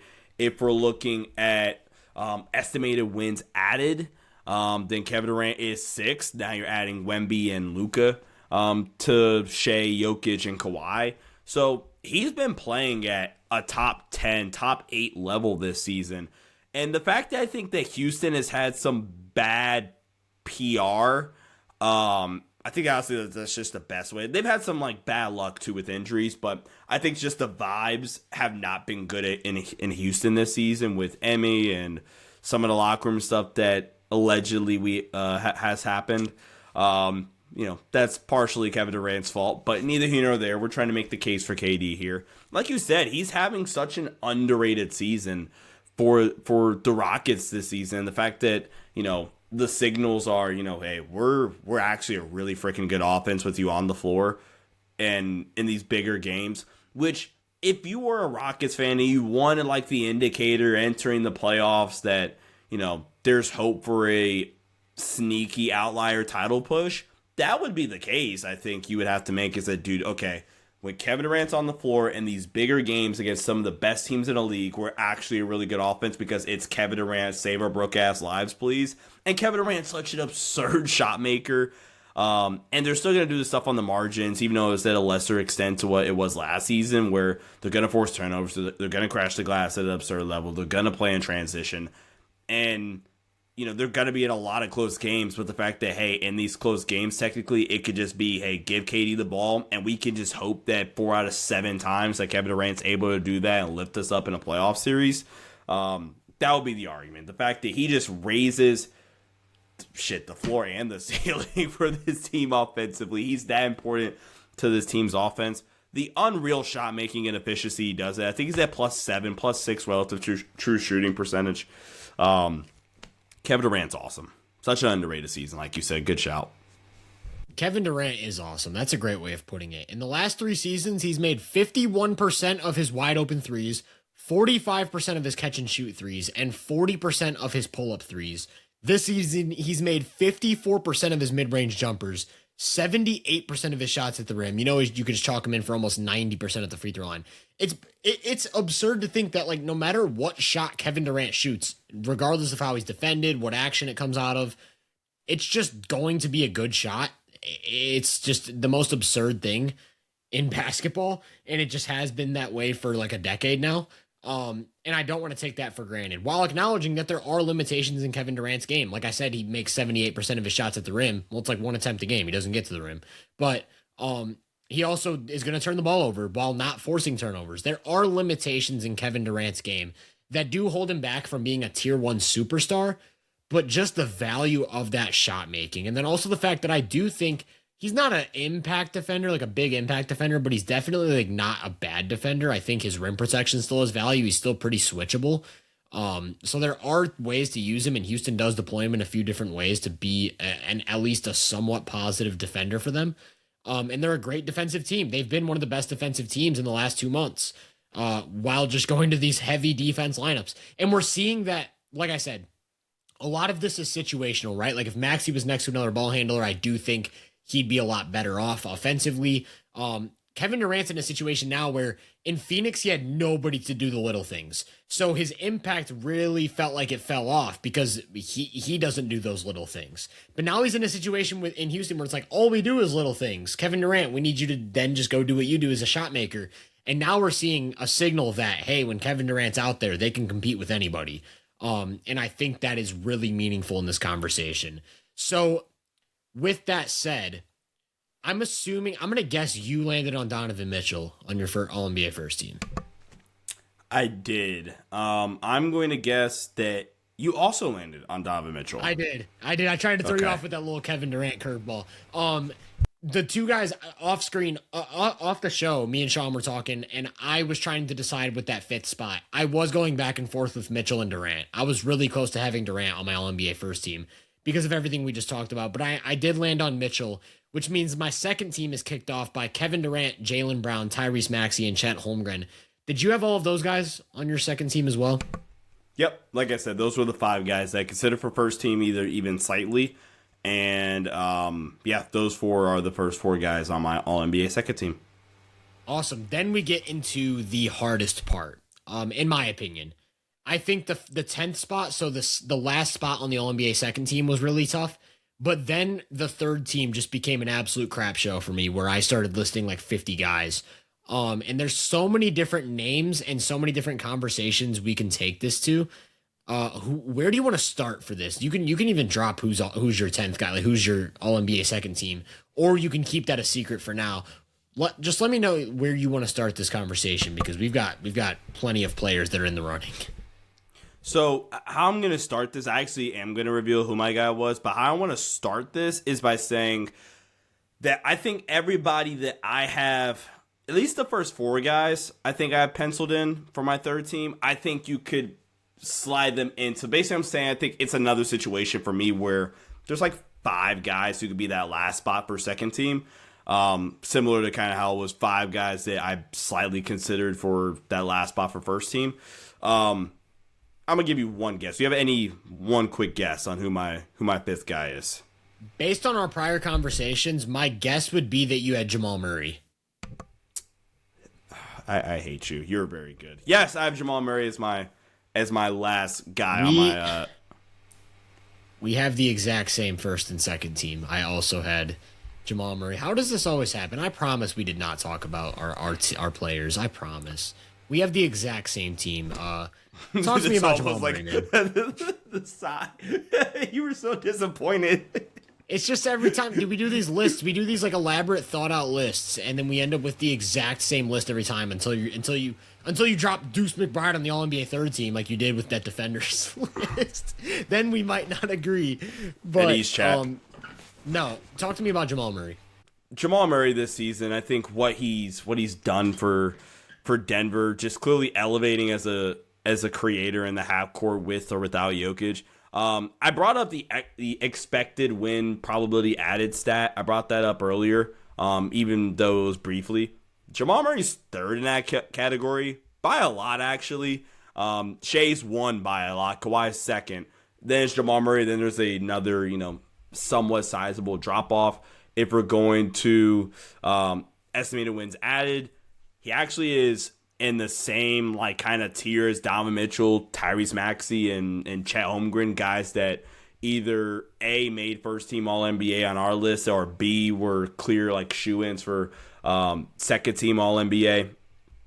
I think this season what Jamal Murray did, man, he's a +4 relative true shooting percentage, which I think the efficiency, we already knew Jamal Murray, the on and off ball scalability, what he's able to do for Denver and in the half court and the two-man game that he's able to create for them. I think what's important for Jamal Murray's case is that with Jokic off the floor, there's just that level of just floor raising where, look, we're not going to be hot garbage as long as Jamal Murray's on the floor. We might lose these minutes. I think they're actually a -1 net rating with Murray on and Jokic off, but the fact that they're still gonna have a 119 offensive rating with Jamal Murray on the floor and no Jokic, and then you add Jokic, who's arguably the MVP, where it's gonna be the greatest offense of all time with Jokic and Murray on the floor. I think that also is somewhat important for the discussion here. But the on and off ball versatility that Jamal Murray provides for. And yes, he does get, some benefit of the doubt because he plays with one of the best offensive players of all time. But, dude, he's a 42% pull-up three-point shooter out of ball screens, 44% three-point shooter out of dribble handoffs, 47% three-point shooter in transition. Can obviously create with the best of them out of isolation. The fact that Jamal Murray is a 90th percentile scorer in both isolation and pick and roll ball handling scoring possessions, which are primarily self-created looks, is super, super impressive. And I think Jamal, I don't know if underrated. I don't know if he's quite underrated as a half court engine and creator, but I also don't know at the same time if he gets enough credit for what he does from a half court creation standpoint, because he does play with Jokic. He kind of gets a Jokic tax. Murray has his flaws. He's not a incredibly impactful defender. He's not this advanced passer. I think his playmaking is probably one of his more weaker attributes or skills as a player right now, and has been throughout his career. I think he's a perfectly fine playmaker, but again, the fact that he's not this ultra advanced playmaker at times does limit him in certain matchups. 65% rim finisher, gonna shoot the mid-range at over a 45% clip and on volume as well, has the floater, has every potential tough shot in his arsenal that you could have, and very clearly one of the one of the best tough shot makers in the league. And the fact that in the clutch, I didn't even pull up the clutch numbers either. The fact that in the clutch, the Nuggets can go to two guys that are both top 10 in clutch win probability added is just absurd, bro. And Jamal Murray is just an insane half-court scorer, really upgraded and stepped his game up, I think, as a legitimate half-court engine.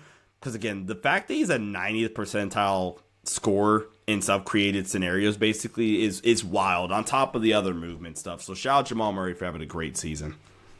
Jamal Murray is just flat out one of the best shot makers in NBA history. I can't stress enough how absurd it is for him to hit the efficiency that he's hitting this season as a primary self-creator with some of the limitations he has in his game. So he doesn't have the explosive first step or the burst, not super lengthy, not a super vertical athlete. He's actually in the 40th percentile in rim shot attempts, and he's in the 37th percentile in rim field goal percentage. He doesn't get to the free throw line a ton, so you don't get the same type of physical advantages that you get with some of the league's other best creators. But Jamal Murray's shot making just allows him to surpass all of these other guys as scorers because he's got the entire arsenal. Inside the arc, he can fade off out of either direction, turn around in either direction and hit the shot. He can hit smothered contests. He can pull up going either direction. He can pull up off of screens in isolation. He's got the float game. He's got every shot inside the arc at his arsenal. And then, like you said, he's made 42% of his threes off of ball screens. So the pressure starts, honestly, as far out as 30 feet. And he's got an elite handle, right? So he can get wherever he needs to go. And then, like I said, he can make every shot under the sun. So that two-man game with Jokic is the part of the reason it's so automatic. Like, yes, we can acknowledge that Jamal Murray playing off of Jokic makes life easier for him, but it also makes life so much easier for Jokic because of the fact that he can get anywhere he needs to go with a live dribble, and that the defense has to react to it because he applies so much scoring pressure. And then you kind of brought up the passing. I don't think he's a particularly elite passer, but he is a very good passer, and he can make a wide variety of passes. And more importantly, he's one of those guys who never turns the ball over. So no matter how much you need the ball to run through him or how much offense you want him to initiate, he's going to get shots up and he's going to get his teammates shots up. And that's part of the reason why Denver's offense is a buzzsaw. Like, obviously, yes, there's the Jokic variable, but this season, 126 offensive rating on the court, which is just like mind-boggling. That's not even like a duo. That's just his stat on the court in 2,600 minutes this season. They have a 126 offensive rating. They're just dominant when he's out there. And like you said, his ability to raise the floor in those non-Jokic minutes has been kind of a revelation for them this season. And that's why whenever they're healthy, whenever they've got their full lineup, they just look like an absolute juggernaut of a unit. And the other thing with Jamal Murray too is the fact that he's someone who clearly, we knew this for years with the playoffs, but even now more than ever, his ability to get his game off against the best defenses because of that shot making, right? Like, you cannot take away the shot making ability. No matter what you're doing defensively, you can't turn him over no matter what you're doing defensively. So there's just a consistent presence for Denver's offense alongside Jokic, where it's like, if you know you have those two guys on the court, you're going to have an elite offense, especially in the half court. And Denver has the number one half court offense. Actually, I think they might have the most efficient half court offense in NBA history this season. Don't quote me on that, but if I remember correctly, they're generating 1.06 points per half court possession, which I want to say is number one in NBA. Think about what I just said. 1.06 points per half court possession. That's their average half court possession. It's absurd. It's absurd. So Jamal Murray, absolutely phenomenal. The only reason I didn't have him in the group above, despite maybe even being a better offensive player this season than a lot of those guys, is that I do think Jamal Murray is a pretty big negative to Denver's defense on a night-to-night basis. Maybe we'll see that ramp up in the playoffs. He's got the size. He's been active historically, but his off-ball, his like spacey off-ball moments are really, really bad. And then also, he's not a defensive playmaker at all. Doesn't get deflections, doesn't force turnovers. And then on the ball, he's not quick enough to cut off quick guards. So he's kind of just out there. And I think a lot of people look to Jokic as a reason why their defense sometimes falls off against certain schemes. because he's in the middle, he's in the primary action, and he's the one giving up layups at the rim. But I do think Jamal Murray is very clearly a more harmful defender to Denver's defense on a night-to-night basis. And I would say he's even a significantly more harmful defender than Maxey or Mitchell. So that's the only reason I didn't have him in that next group. But Jamal Murray offensively, just a bona fide superstar. And I'm glad we both had him on the All-NBA second team. All right, let's ready to talk about the buzzsaw of guys that we considered for All-NBA third team. I want to mention one guy individually because I actually had him as a lock and I considered him for second team. So everyone after this guy to me isn't a lock and could be flexed off the list for another guy that we're going to talk about. But in my opinion, Jaylen Brown had to be here on an All-NBA team. He's my first guy on my third team. I considered him for a second team spot. I think the stretch recently without Cade Cunningham just solidifies his offensive value. It's to the point where I think any ball handler on the planet could play next to him and average 10 assists per game. Like, shout out to Dennis Jenkins and what he's doing, but a lot of this is a function of Jaylen Brown just being such a monster of a play finisher. It's kind of absurd to think about. So out of pick and roll situations, you just can't let him catch the ball. Whether it's the short roll, whether he's diving at the rim, whether it's a lob, you cannot let this guy get the ball near the basket or he's dunking it. That's just the reality of the situation. He's going to dunk it. And then if you play a more aggressive scheme where maybe you force him to catch the ball 18 feet out and he needs to create with the ball in his hands in a short roll situation, he can do that extremely well. Like, he's pretty advanced. He can put the ball on the deck and apply pressure. He's even showing a little bit of a mid-range game. He's got a pretty good handle for his size. And he's also a good passer.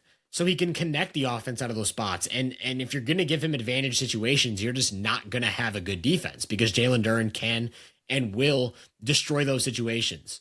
But then it's all the other stuff, right? Like the fact that when he's on the court, the other team's center's job just has to be to keep him off the offensive glass or he's going to dominate second chances. And those are, again, just automatic dunks. Defensively, the way he's able to be a versatile big for them in pick and roll situations where they have him hedging a lot. Sometimes you'll see him switch. You'll see him drop. Big rim protector who, again, is going to clean the defensive glass. Jaylen Brown is just the ultimate example of a player who can just do whatever you need him to do, whether it's the dirty work, whether you need him to ramp up to 20 points per game. On the season, he's averaging 25 points per 75 on plus 11% relative true shooting, which is kind of absurd to think about. That's like almost Amari Stoudemire type numbers, and that's like the GOAT play finisher. Damn near. They have a 122 offensive rating during his minutes, and Detroit's not an offensively slanted team. Like, they're defensively slanted. So with him on the court, they have a plus 12 overall net rating. They have a 109 defensive rating, which is in the 93rd percentile. It's just like, yeah, he's one of those guys, right? Jaylen Brown's out there, your team's good. And it all starts with that interior scoring pressure. I cannot stress enough how hard it is to stop Jaylen Brown from scoring in the paint, even if you have a Wembanyama. Like, it's hard to stop Jaylen Brown from dunking the ball. He, on the season, is averaging 10 shot attempts at the rim per 75 possessions, which is those are the numbers that prime LeBron gets to, or Giannis, or Zion Williamson. 10 shots at the rim, and he's making 72% of them, which is why he also draws a ton of fouls, 8 free throw attempts per 75 possessions. Jaylen Brown is just an absurdly valuable two-way player. And I gave some strong consideration for him to be on my All-NBA second team. He's awesome, man. Shout out to Jaylen Brown. Yeah, Jaylen Brown was on my All-NBA third team as well. I think the chemistry that, one, he's developed with Cade, but, we kind of talked about this in the offseason. Duncan coming in was such a seamless fit as well because of the connectivity, the connected passing and stuff like that. I think Durant has developed as a pro. The versatility, like you mentioned, as a defender, but the fact that he's just legitimately one of the best play finishers in the league right now, and how important that is for the Pistons offense. To the factor, like you said, the Pistons are very clearly a defensive slanted team, which is why this is even a negative towards Durant. They're just an elite defense, whether he's on or off the floor. But the margin for error because of where the offense kind of goes with him on or off the floor grows because, dude, hey, I'm on the floor at the very least, man. You can get the ball to me from 12 feet and, I can even go create a little bit now. Or, again, we go Dennis Jenkins and me with two-man game, and we're gonna get out the mud offensively. And because we have such a an all-time level defensive floor that, dude, like, put any action with me involved in on offense will generate some points, whether it's from the free throw line or, you know, the rim pressure that maybe leads to a Duncan or a Tobias, you know, corner three. Durant absolutely had to be on a team. He needed to be on a team. Yeah, 100%. So who else? Were there any other locks for you on the All-NBA third team, or were these where you get to the guys where it's kind of whatever you think? The one, I don't know if lock's the word, but the one other guy that I just had a really, actually there's two. The two guys that I just had a really, really, really hard time, and, you know, maybe I'm an idiot and, you know, these guys shouldn't have been here and there's some weird, you know, BS with the game's, you know, restriction that, you know, does not allow them to be here that I just completely am oblivious to and miss. But the two guys I just had a really hard time leaving off were Jaylen Johnson and Scotty Barnes. I just had such a hard time leaving them off. So we can have a conversation about those if you had them or didn't, but those were the next two that if you didn't, I could potentially see the argument, especially for some of the other guys, but those were probably the next two that I had the toughest time leaving off. Jaylen Johnson to me is a really weird case, right? Where I think historically he's been a guy who can really play off of someone like Trae Young and do a lot of things extremely well, right? Like elite transition player, for example, just one of the best transition players in basketball. Can be a screen and roll big, can be a slot driver and someone who's developed a 3-point shot. Can be an initiator in inverted pick and roll situations, get downhill, really good passer, really good connective passer. And then defensively, be a secondary rim protector, someone who can clean the glass, someone who can switch on to multiple positions. My problem with Jaylen Johnson this season is that he's ramped up the offensive volume without Trae there, right?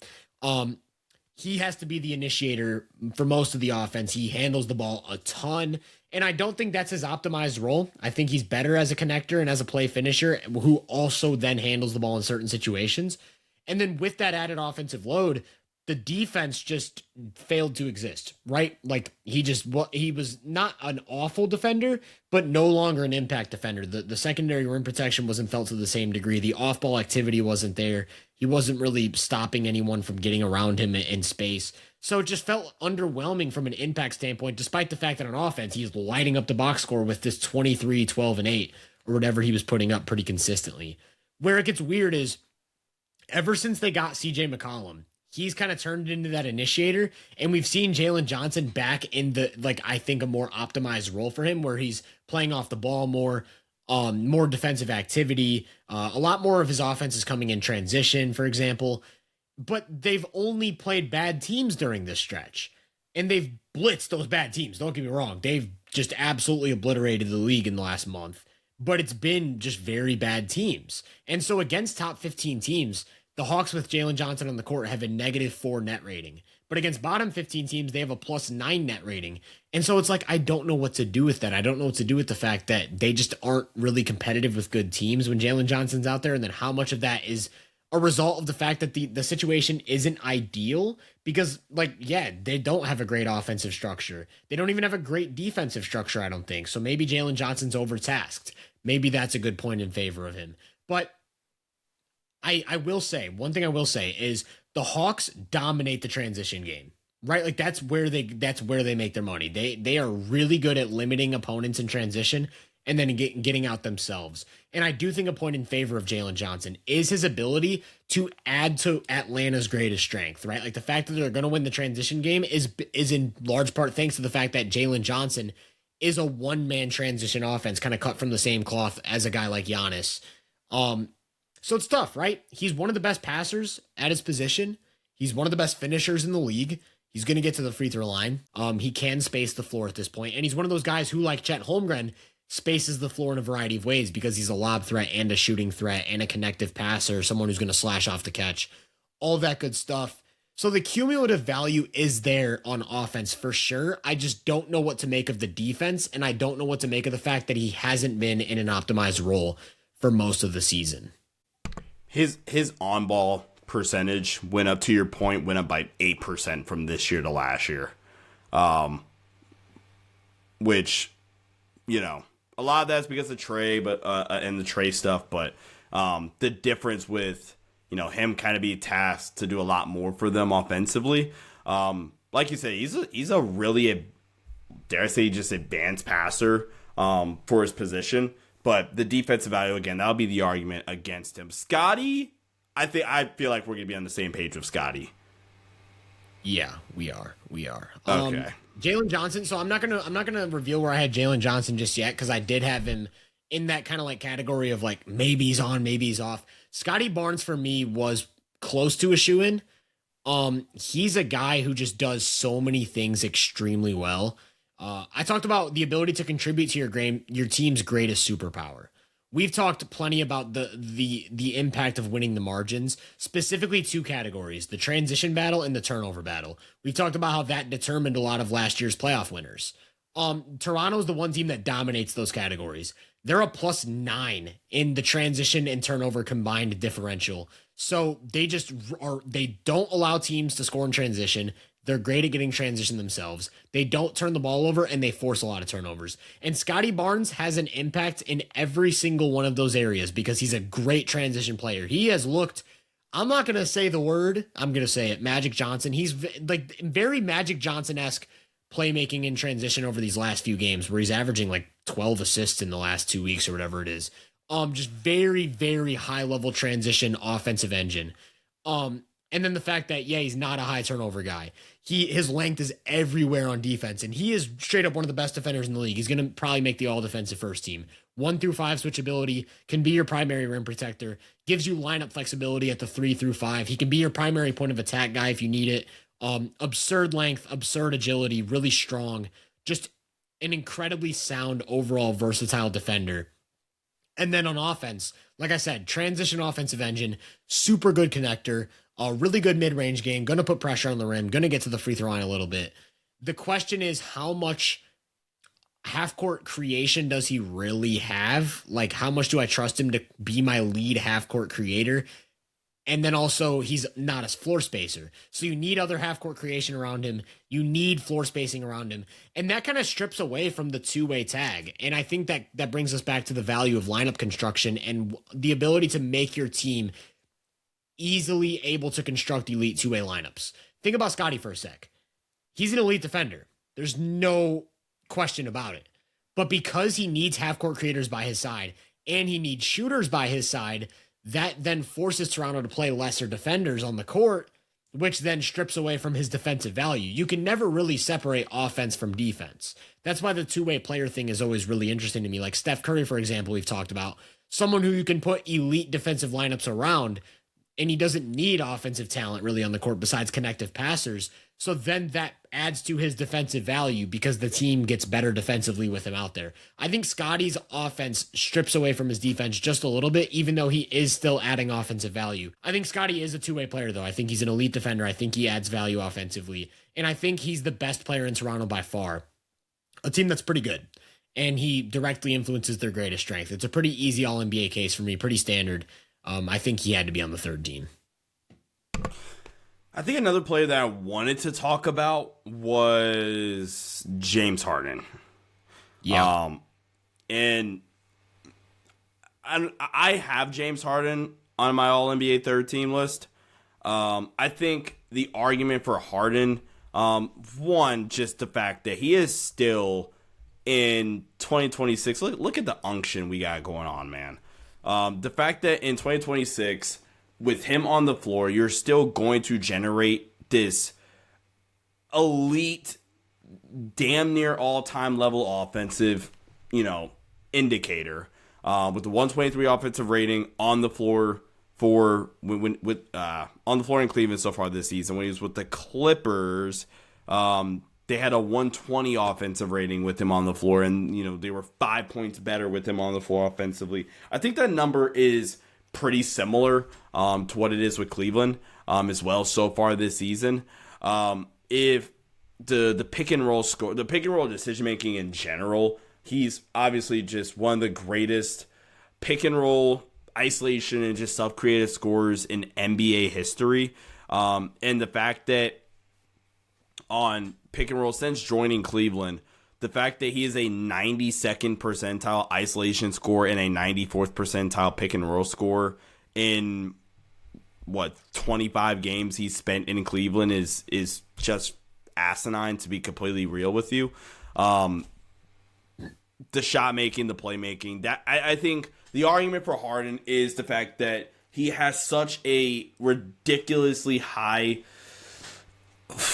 shit. He's just one of the greatest offensive players of all time. I don't even want to say the high floor, high ceiling thing for Harden. You're just going to be an elite offense with James Harden on the floor, despite some of the physical limitations, despite the fact that, you're not going to get 8 rim attempts per 75 possessions or whatever anymore. He's still going to get to the foul line. He generates the best shots in basketball. It's either, hey, I'm going to shoot this 40% in Cleveland at least. I'm going to shoot this, get the median, 37% pick and roll 3. Or I'm going to get to this high-level floater. Or I'm going to get the big to step up and then, okay, J.A., I'm going to throw this lob up to you. Or, okay, Strus or Kawhi even. I'm going to kick this out, and now we're going to play with the advantage and maintain the advantage. Harden doesn't have this big impact on the possession battle, or really defensively. He's going to turn the ball over. He's going to have 2 or 3 really bad turnovers every game. But the ball's also in his hands a ton. And because of the fact that he can still handle it and generate elite level offense, that does make guys like Donovan Mitchell and Kawhi Leonard's lives a whole hell of a lot easier. So we're talking about on the quality of life of a team's offense. James Harden just produces and generates elite level offenses like it's freaking nothing. And I wanted to say the other word, but I refrained from it because that's not who James Harden is. He's the floor. His floor is so high. The Clippers, that situation was a disaster. And he was the one consistent presence until Kawhi got back healthy, that just, when James Harden's out there, your offense can't be bad. It just can't be. He's too good at creating the best shots, like you said, in basketball, especially for his teammates. The dunks, the corner threes, those things you just can't take them away. He's just figured out how to read every type of defense. There are just 2 hangups with James Harden, in my opinion. I think one is, against good teams, you still get the absurd volatility of his scoring, where it's if the 3 ball isn't falling, you're just not going to get a good James Harden scoring game against an elite defense, because of the fact that he's so athletically limited at this point in his career, and the fact that everything else in his game is so volatile as a scorer. But if the 3-point shot starts falling, the ceiling is just absurd with James Harden. You still get an MVP type of signal in terms of an offensive ceiling when the 3-point shot's falling, when he's hitting 40% of those pull-up threes. Because then there's just nothing really you can do. He's going to get everyone involved. He's going to, like I said, create those dunks and those corner threes. He's going to apply constant pressure every single time down the court. And then if he starts to add his own shot making into that, yeah, you're just kind of SOL. You're out of luck. The other hang up though, along with the volatility, because I do think some of these other guys we've talked about offensively just have much higher floors as scorers. Jamal Murray, Tyrese Maxey, Jaylen Brown, Kevin Durant, Donovan Mitchell. The other thing with Harden is the game-to-game defense is really bad. There are situations in certain games where it's fine, right? His size, his ability, his length, his ability to make plays on the ball, quick hands. He can switch. He unlocks a little bit of versatility for Cleveland, actually, in comparison to what they have with Garland. But in the spirit of an All-NBA discussion, we're talking about 82 games. And I feel for a solid 80% of those games, James Harden's just not going to be engaged. He's just not going to be rotating. He's not going to be closing out. He's kind of just out there running around, getting his cardio in. And I do think that matters. And I don't think his teams this season have had the luxury of allowing him to do that, right? The Clippers were actively losing games, and James Harden was not contributing to a really bad defense. Like you said, even in Cleveland, they've got a 123 defensive rating during Mitchell and Harden's minutes together. A big part of that is Harden's lack of activity against the average team on a game-to-game basis. So I acknowledge that James Harden's an elite offensive floor raiser. I actually think his ability to play off the ball is kind of getting underrated at this point too. Connective passing, the fact that he's a lights out catch and shoot guy. He can play off of Mitchell when that's where the offense is going to run through. He can play off of Mobley. I will say the best compliment I can give to James Harden is his feel for the game as a true point guard and his ability to just make sure everyone is involved in the offense. That's such an underrated aspect of offense. We talked about it with Halliburton. We're going to talk about it with another guy coming up too. I think you know who I'm alluding to. But the fact that when James Harden's on the court, everybody's going to get touches where they want them, and everyone's going to feel like they're involved in the offense. You never feel left out. There are certain on-ball guys. Maybe Trae Young's a good example where he's going to pound the ball so much and dominate the ball so much that if you're a corner three-point shooter, you might not touch the ball for 16 straight possessions. I think James Harden's gotten to a point in his career, and maybe he didn't have this back in Houston, but he definitely does now, where like Evan Mobley, for example, is always going to get the ball where he wants it, and he's going to be able to thrive in those advantage situations. Jared Allen, always going to get the ball where he wants it. Donovan Mitchell, always going to get the ball where he wants it. Keon Ellis, Jalen Tyson, Dean Wade, all these guys, they're going to have opportunities to get their touches and do what they do. And I think that's just, along with everything else James Harden does to create those lobs, those corner threes, his pull-up three-point shooting, his driving game, his ability to get 8 free throws a game, I think it all culminates into just this absurd offensive engine, even at age 37 or 36 or whatever he's at these days. So I did give some really strong consideration to James Harden as well. The other guy I was alluding to, you obviously picked up on it, LaMelo Ball. Like the ultimate, like, cut from the same lineage of the Tyrese Halliburton archetype, which kind of feels weird to say because LaMelo came first. Like maybe Tyrese Halliburton's cut from the LaMelo Ball lineage, but they obviously have differences in their game, right? I think the two big differences are LaMelo Ball is way more shot happy than Halliburton was. Like Halliburton had a tendency to be more patient, feel out possessions. LaMelo is definitely like, if I have breathing room for this pull-up three, I'm going to shoot 13 of them this game, and I'm going to come off it with one leg. I'm going to shoot this absurd tween step back. LaMelo Ball, actually, I'll say 3 differences between LaMelo and Halliburton. One of them is the shot happiness. Second one is that Halliburton's a way better 2-point scorer than LaMelo Ball. Just a way better driver, he has way more burst, better change of pace, better touch around the basket, especially with the floater and the scoop layups and things like that. The third big difference is that LaMelo is pretty turnover prone compared to Halliburton. Like one of Halliburton's superpowers is turnover suppression, whereas LaMelo tends to make some lackadaisical passes. Sometimes he'll lose the ball as a function of being a 6'8" ball handler. But everything that makes Halliburton great outside of those things also applies to LaMelo.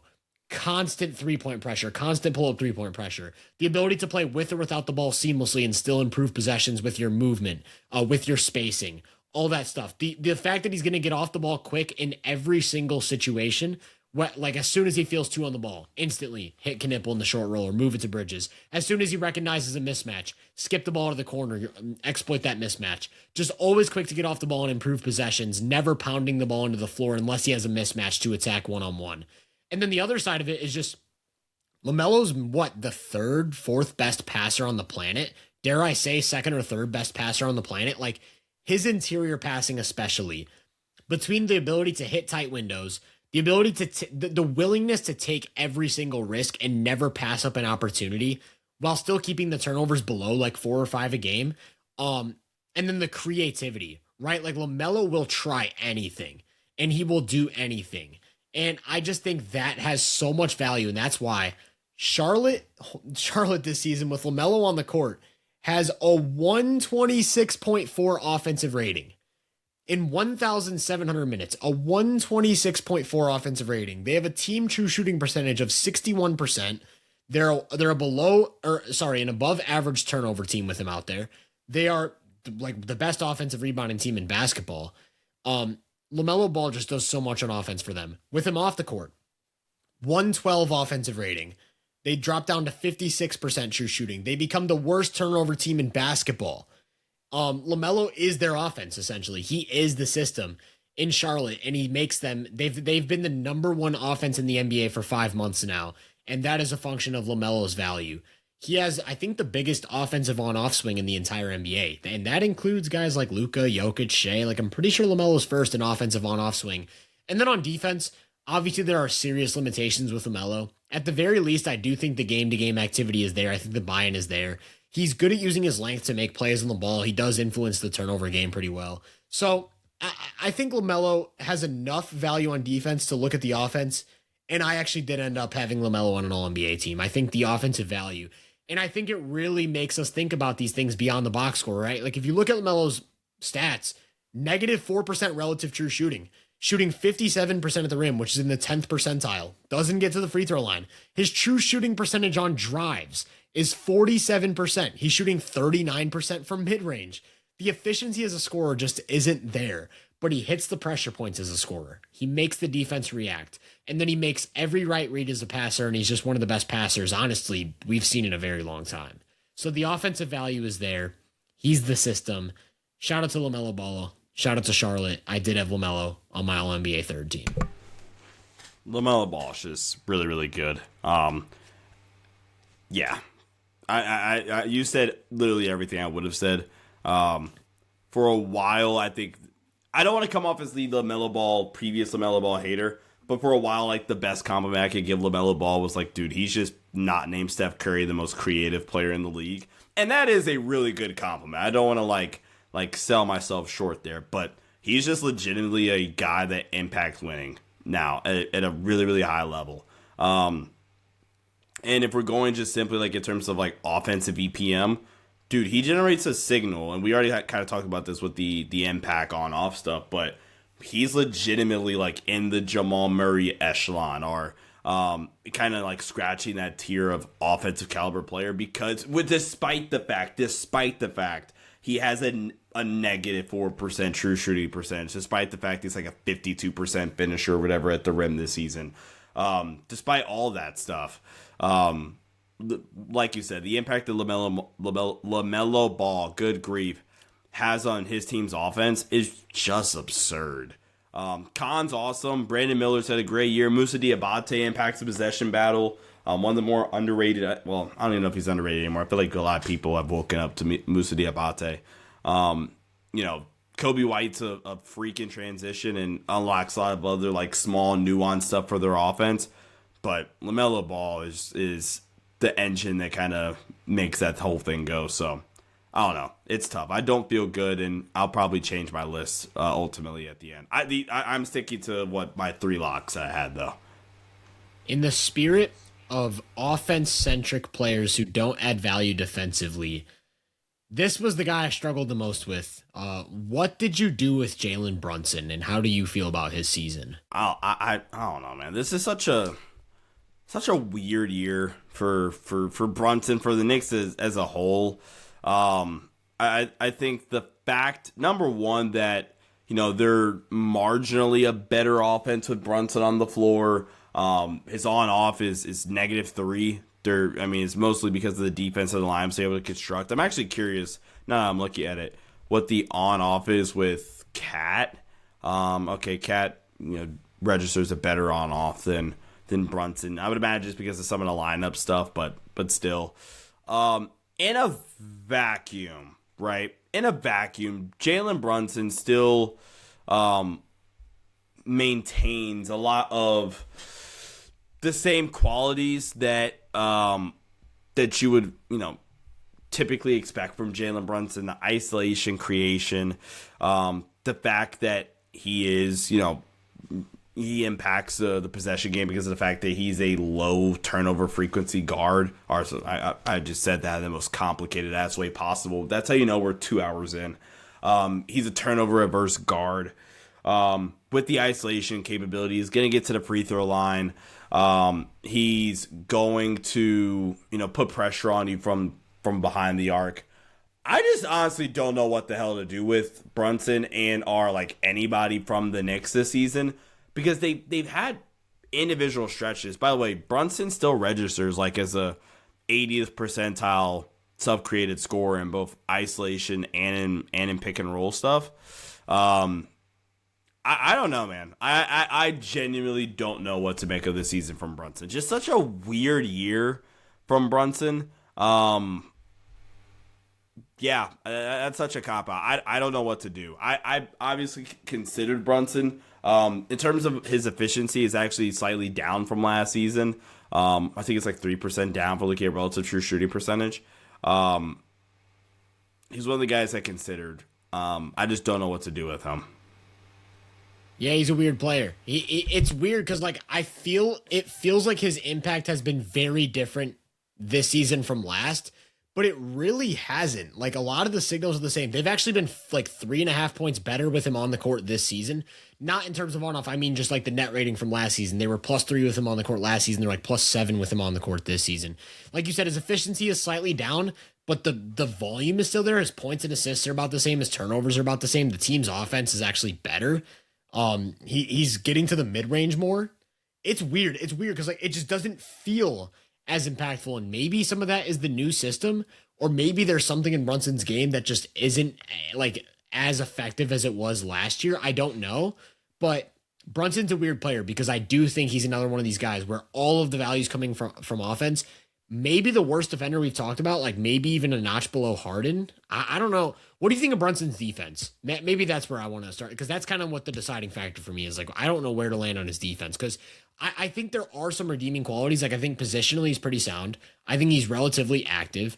I think he's good at taking charges. He's strong so he can get up into bigger creators if he does find himself in switch situations.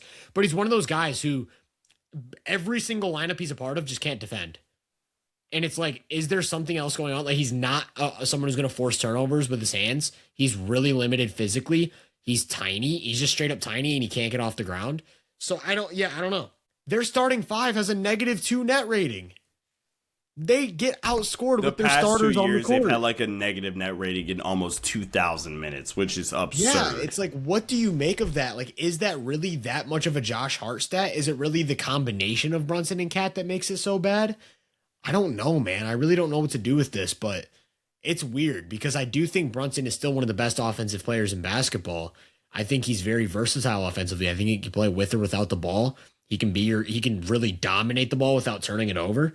There is a lot to love with Brunson's offensive game, but if the defense is actually this bad, then there's a lot of guys we got to start considering over him for this spot, and I just don't know if I can get there. Yeah. Ultimately, I didn't have Brunson on my list. I didn't have him on third team, but he was one of the guys that I obviously considered and left off for There was only one more guy I heavily considered. Was there anyone else you heavily considered before I get to my guy? It might be the same person, so go ahead. Well, actually, let me read off a few names that I kind of considered before I get to my heavy hitter.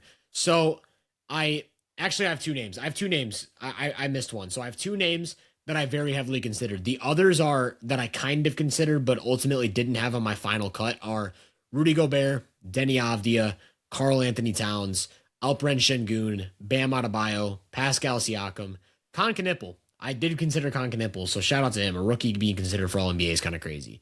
De'Aaron Fox and Julius Randle were the other two.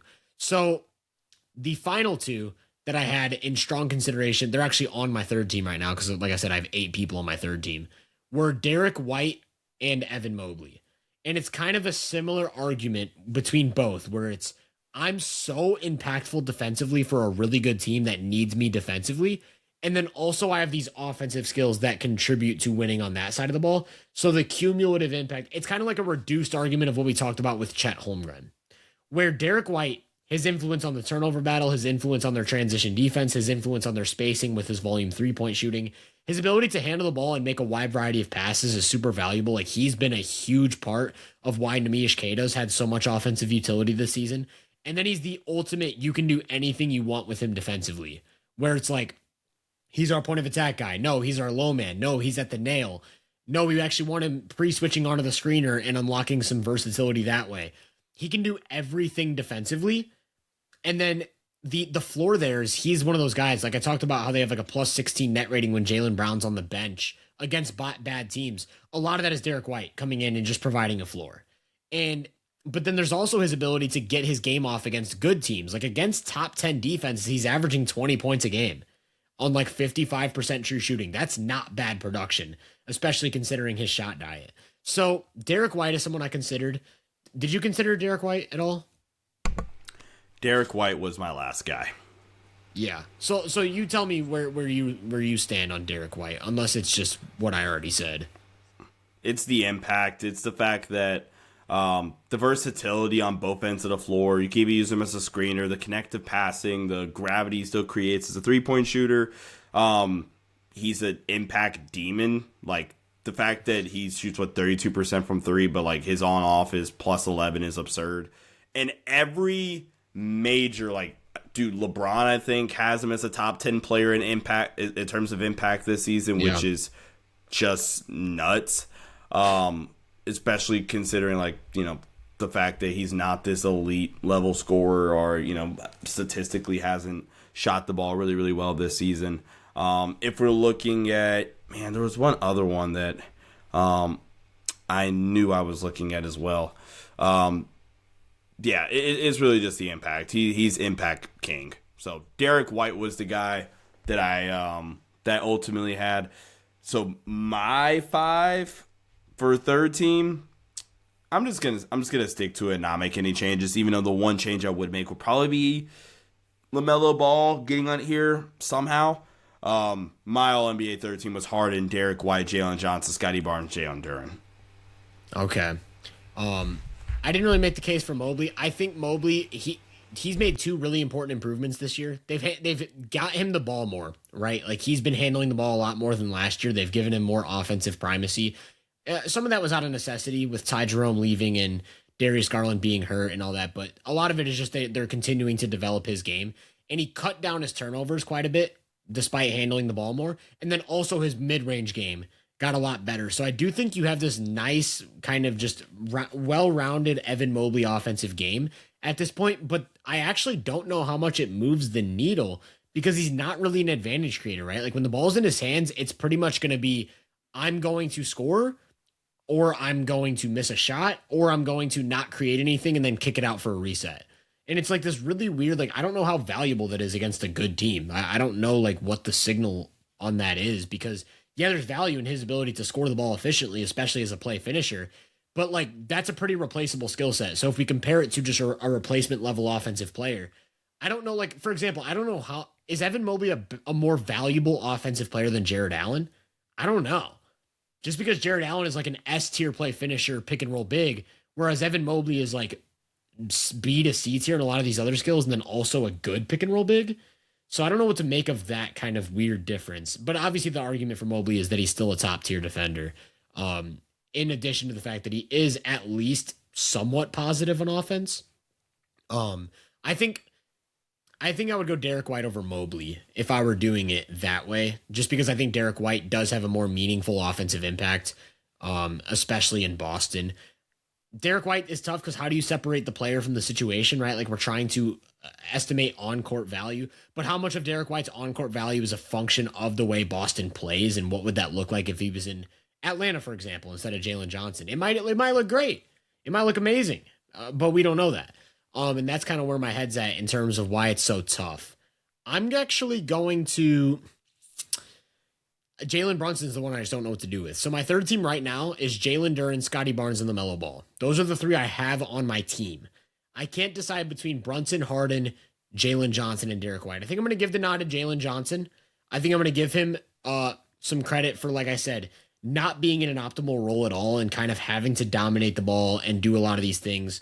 And then the way they've just dominated these bad teams in this most recent stretch is in large part thanks to Jalen Johnson's transition game and his ability to flex between roles and enable CJ McCollum to do what he does. So I'm going to have Jalen Johnson on here as my 14th guy.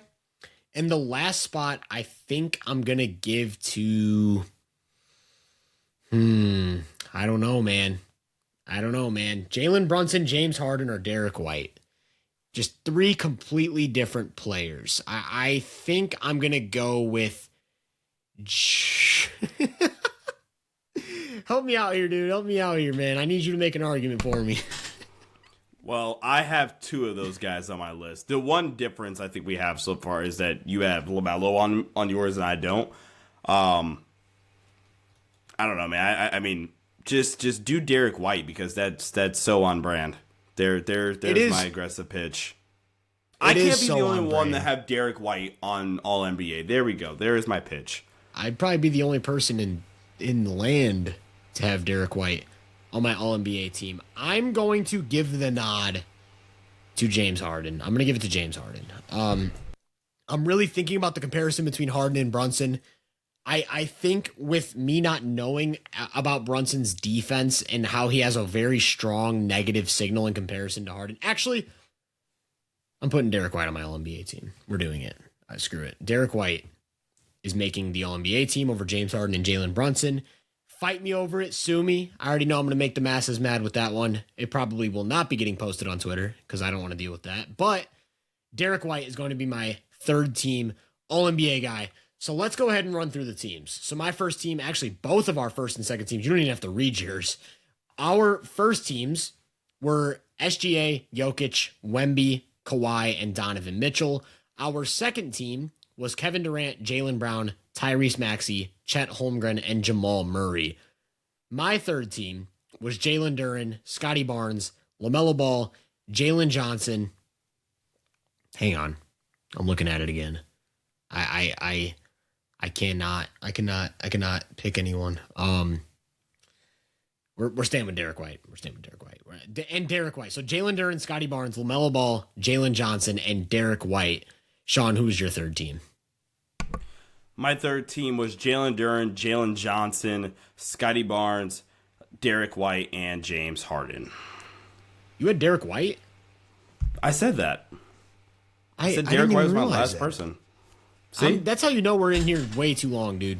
We've been recording for 7 hours, man. I didn't even know you had Derek White on your team. I must have completely missed that. I thought I was going to be crazy for having Derek White on my All-NBA team. I literally, my main argument for you playing Derek White on your team was I cannot be the only person to have Derek White on their All-NBA 13. I completely misheard you. I thought you said you should be the only person to have Derek White on your All-NBA team. I can't be the only person. You're right. We've been in here for too long. I'm completely tweaking out. We really appreciate you guys listening. If you're on YouTube, like, subscribe, comment, all that good stuff. If you're on any podcast platform, a 5-star rating is very much appreciated. Let us know down in the comments what your thoughts are on Derek White making both of our All-NBA teams. That's pretty on brand for the Hoop Venue podcast at this point. Make sure to check us out on social media. Sean's on Twitter at Sean_DAVI. He's on Instagram at Sean_Davis23. He's on YouTube at The Sports Headline Show or the Los Angeles Lakers Network. I'm on Hoop Venue I'm at Hoop Venue on all platforms. Tyler Britton, all platforms. You can find me anywhere. We really appreciate you guys listening, and we'll catch you guys next time with episode number 81.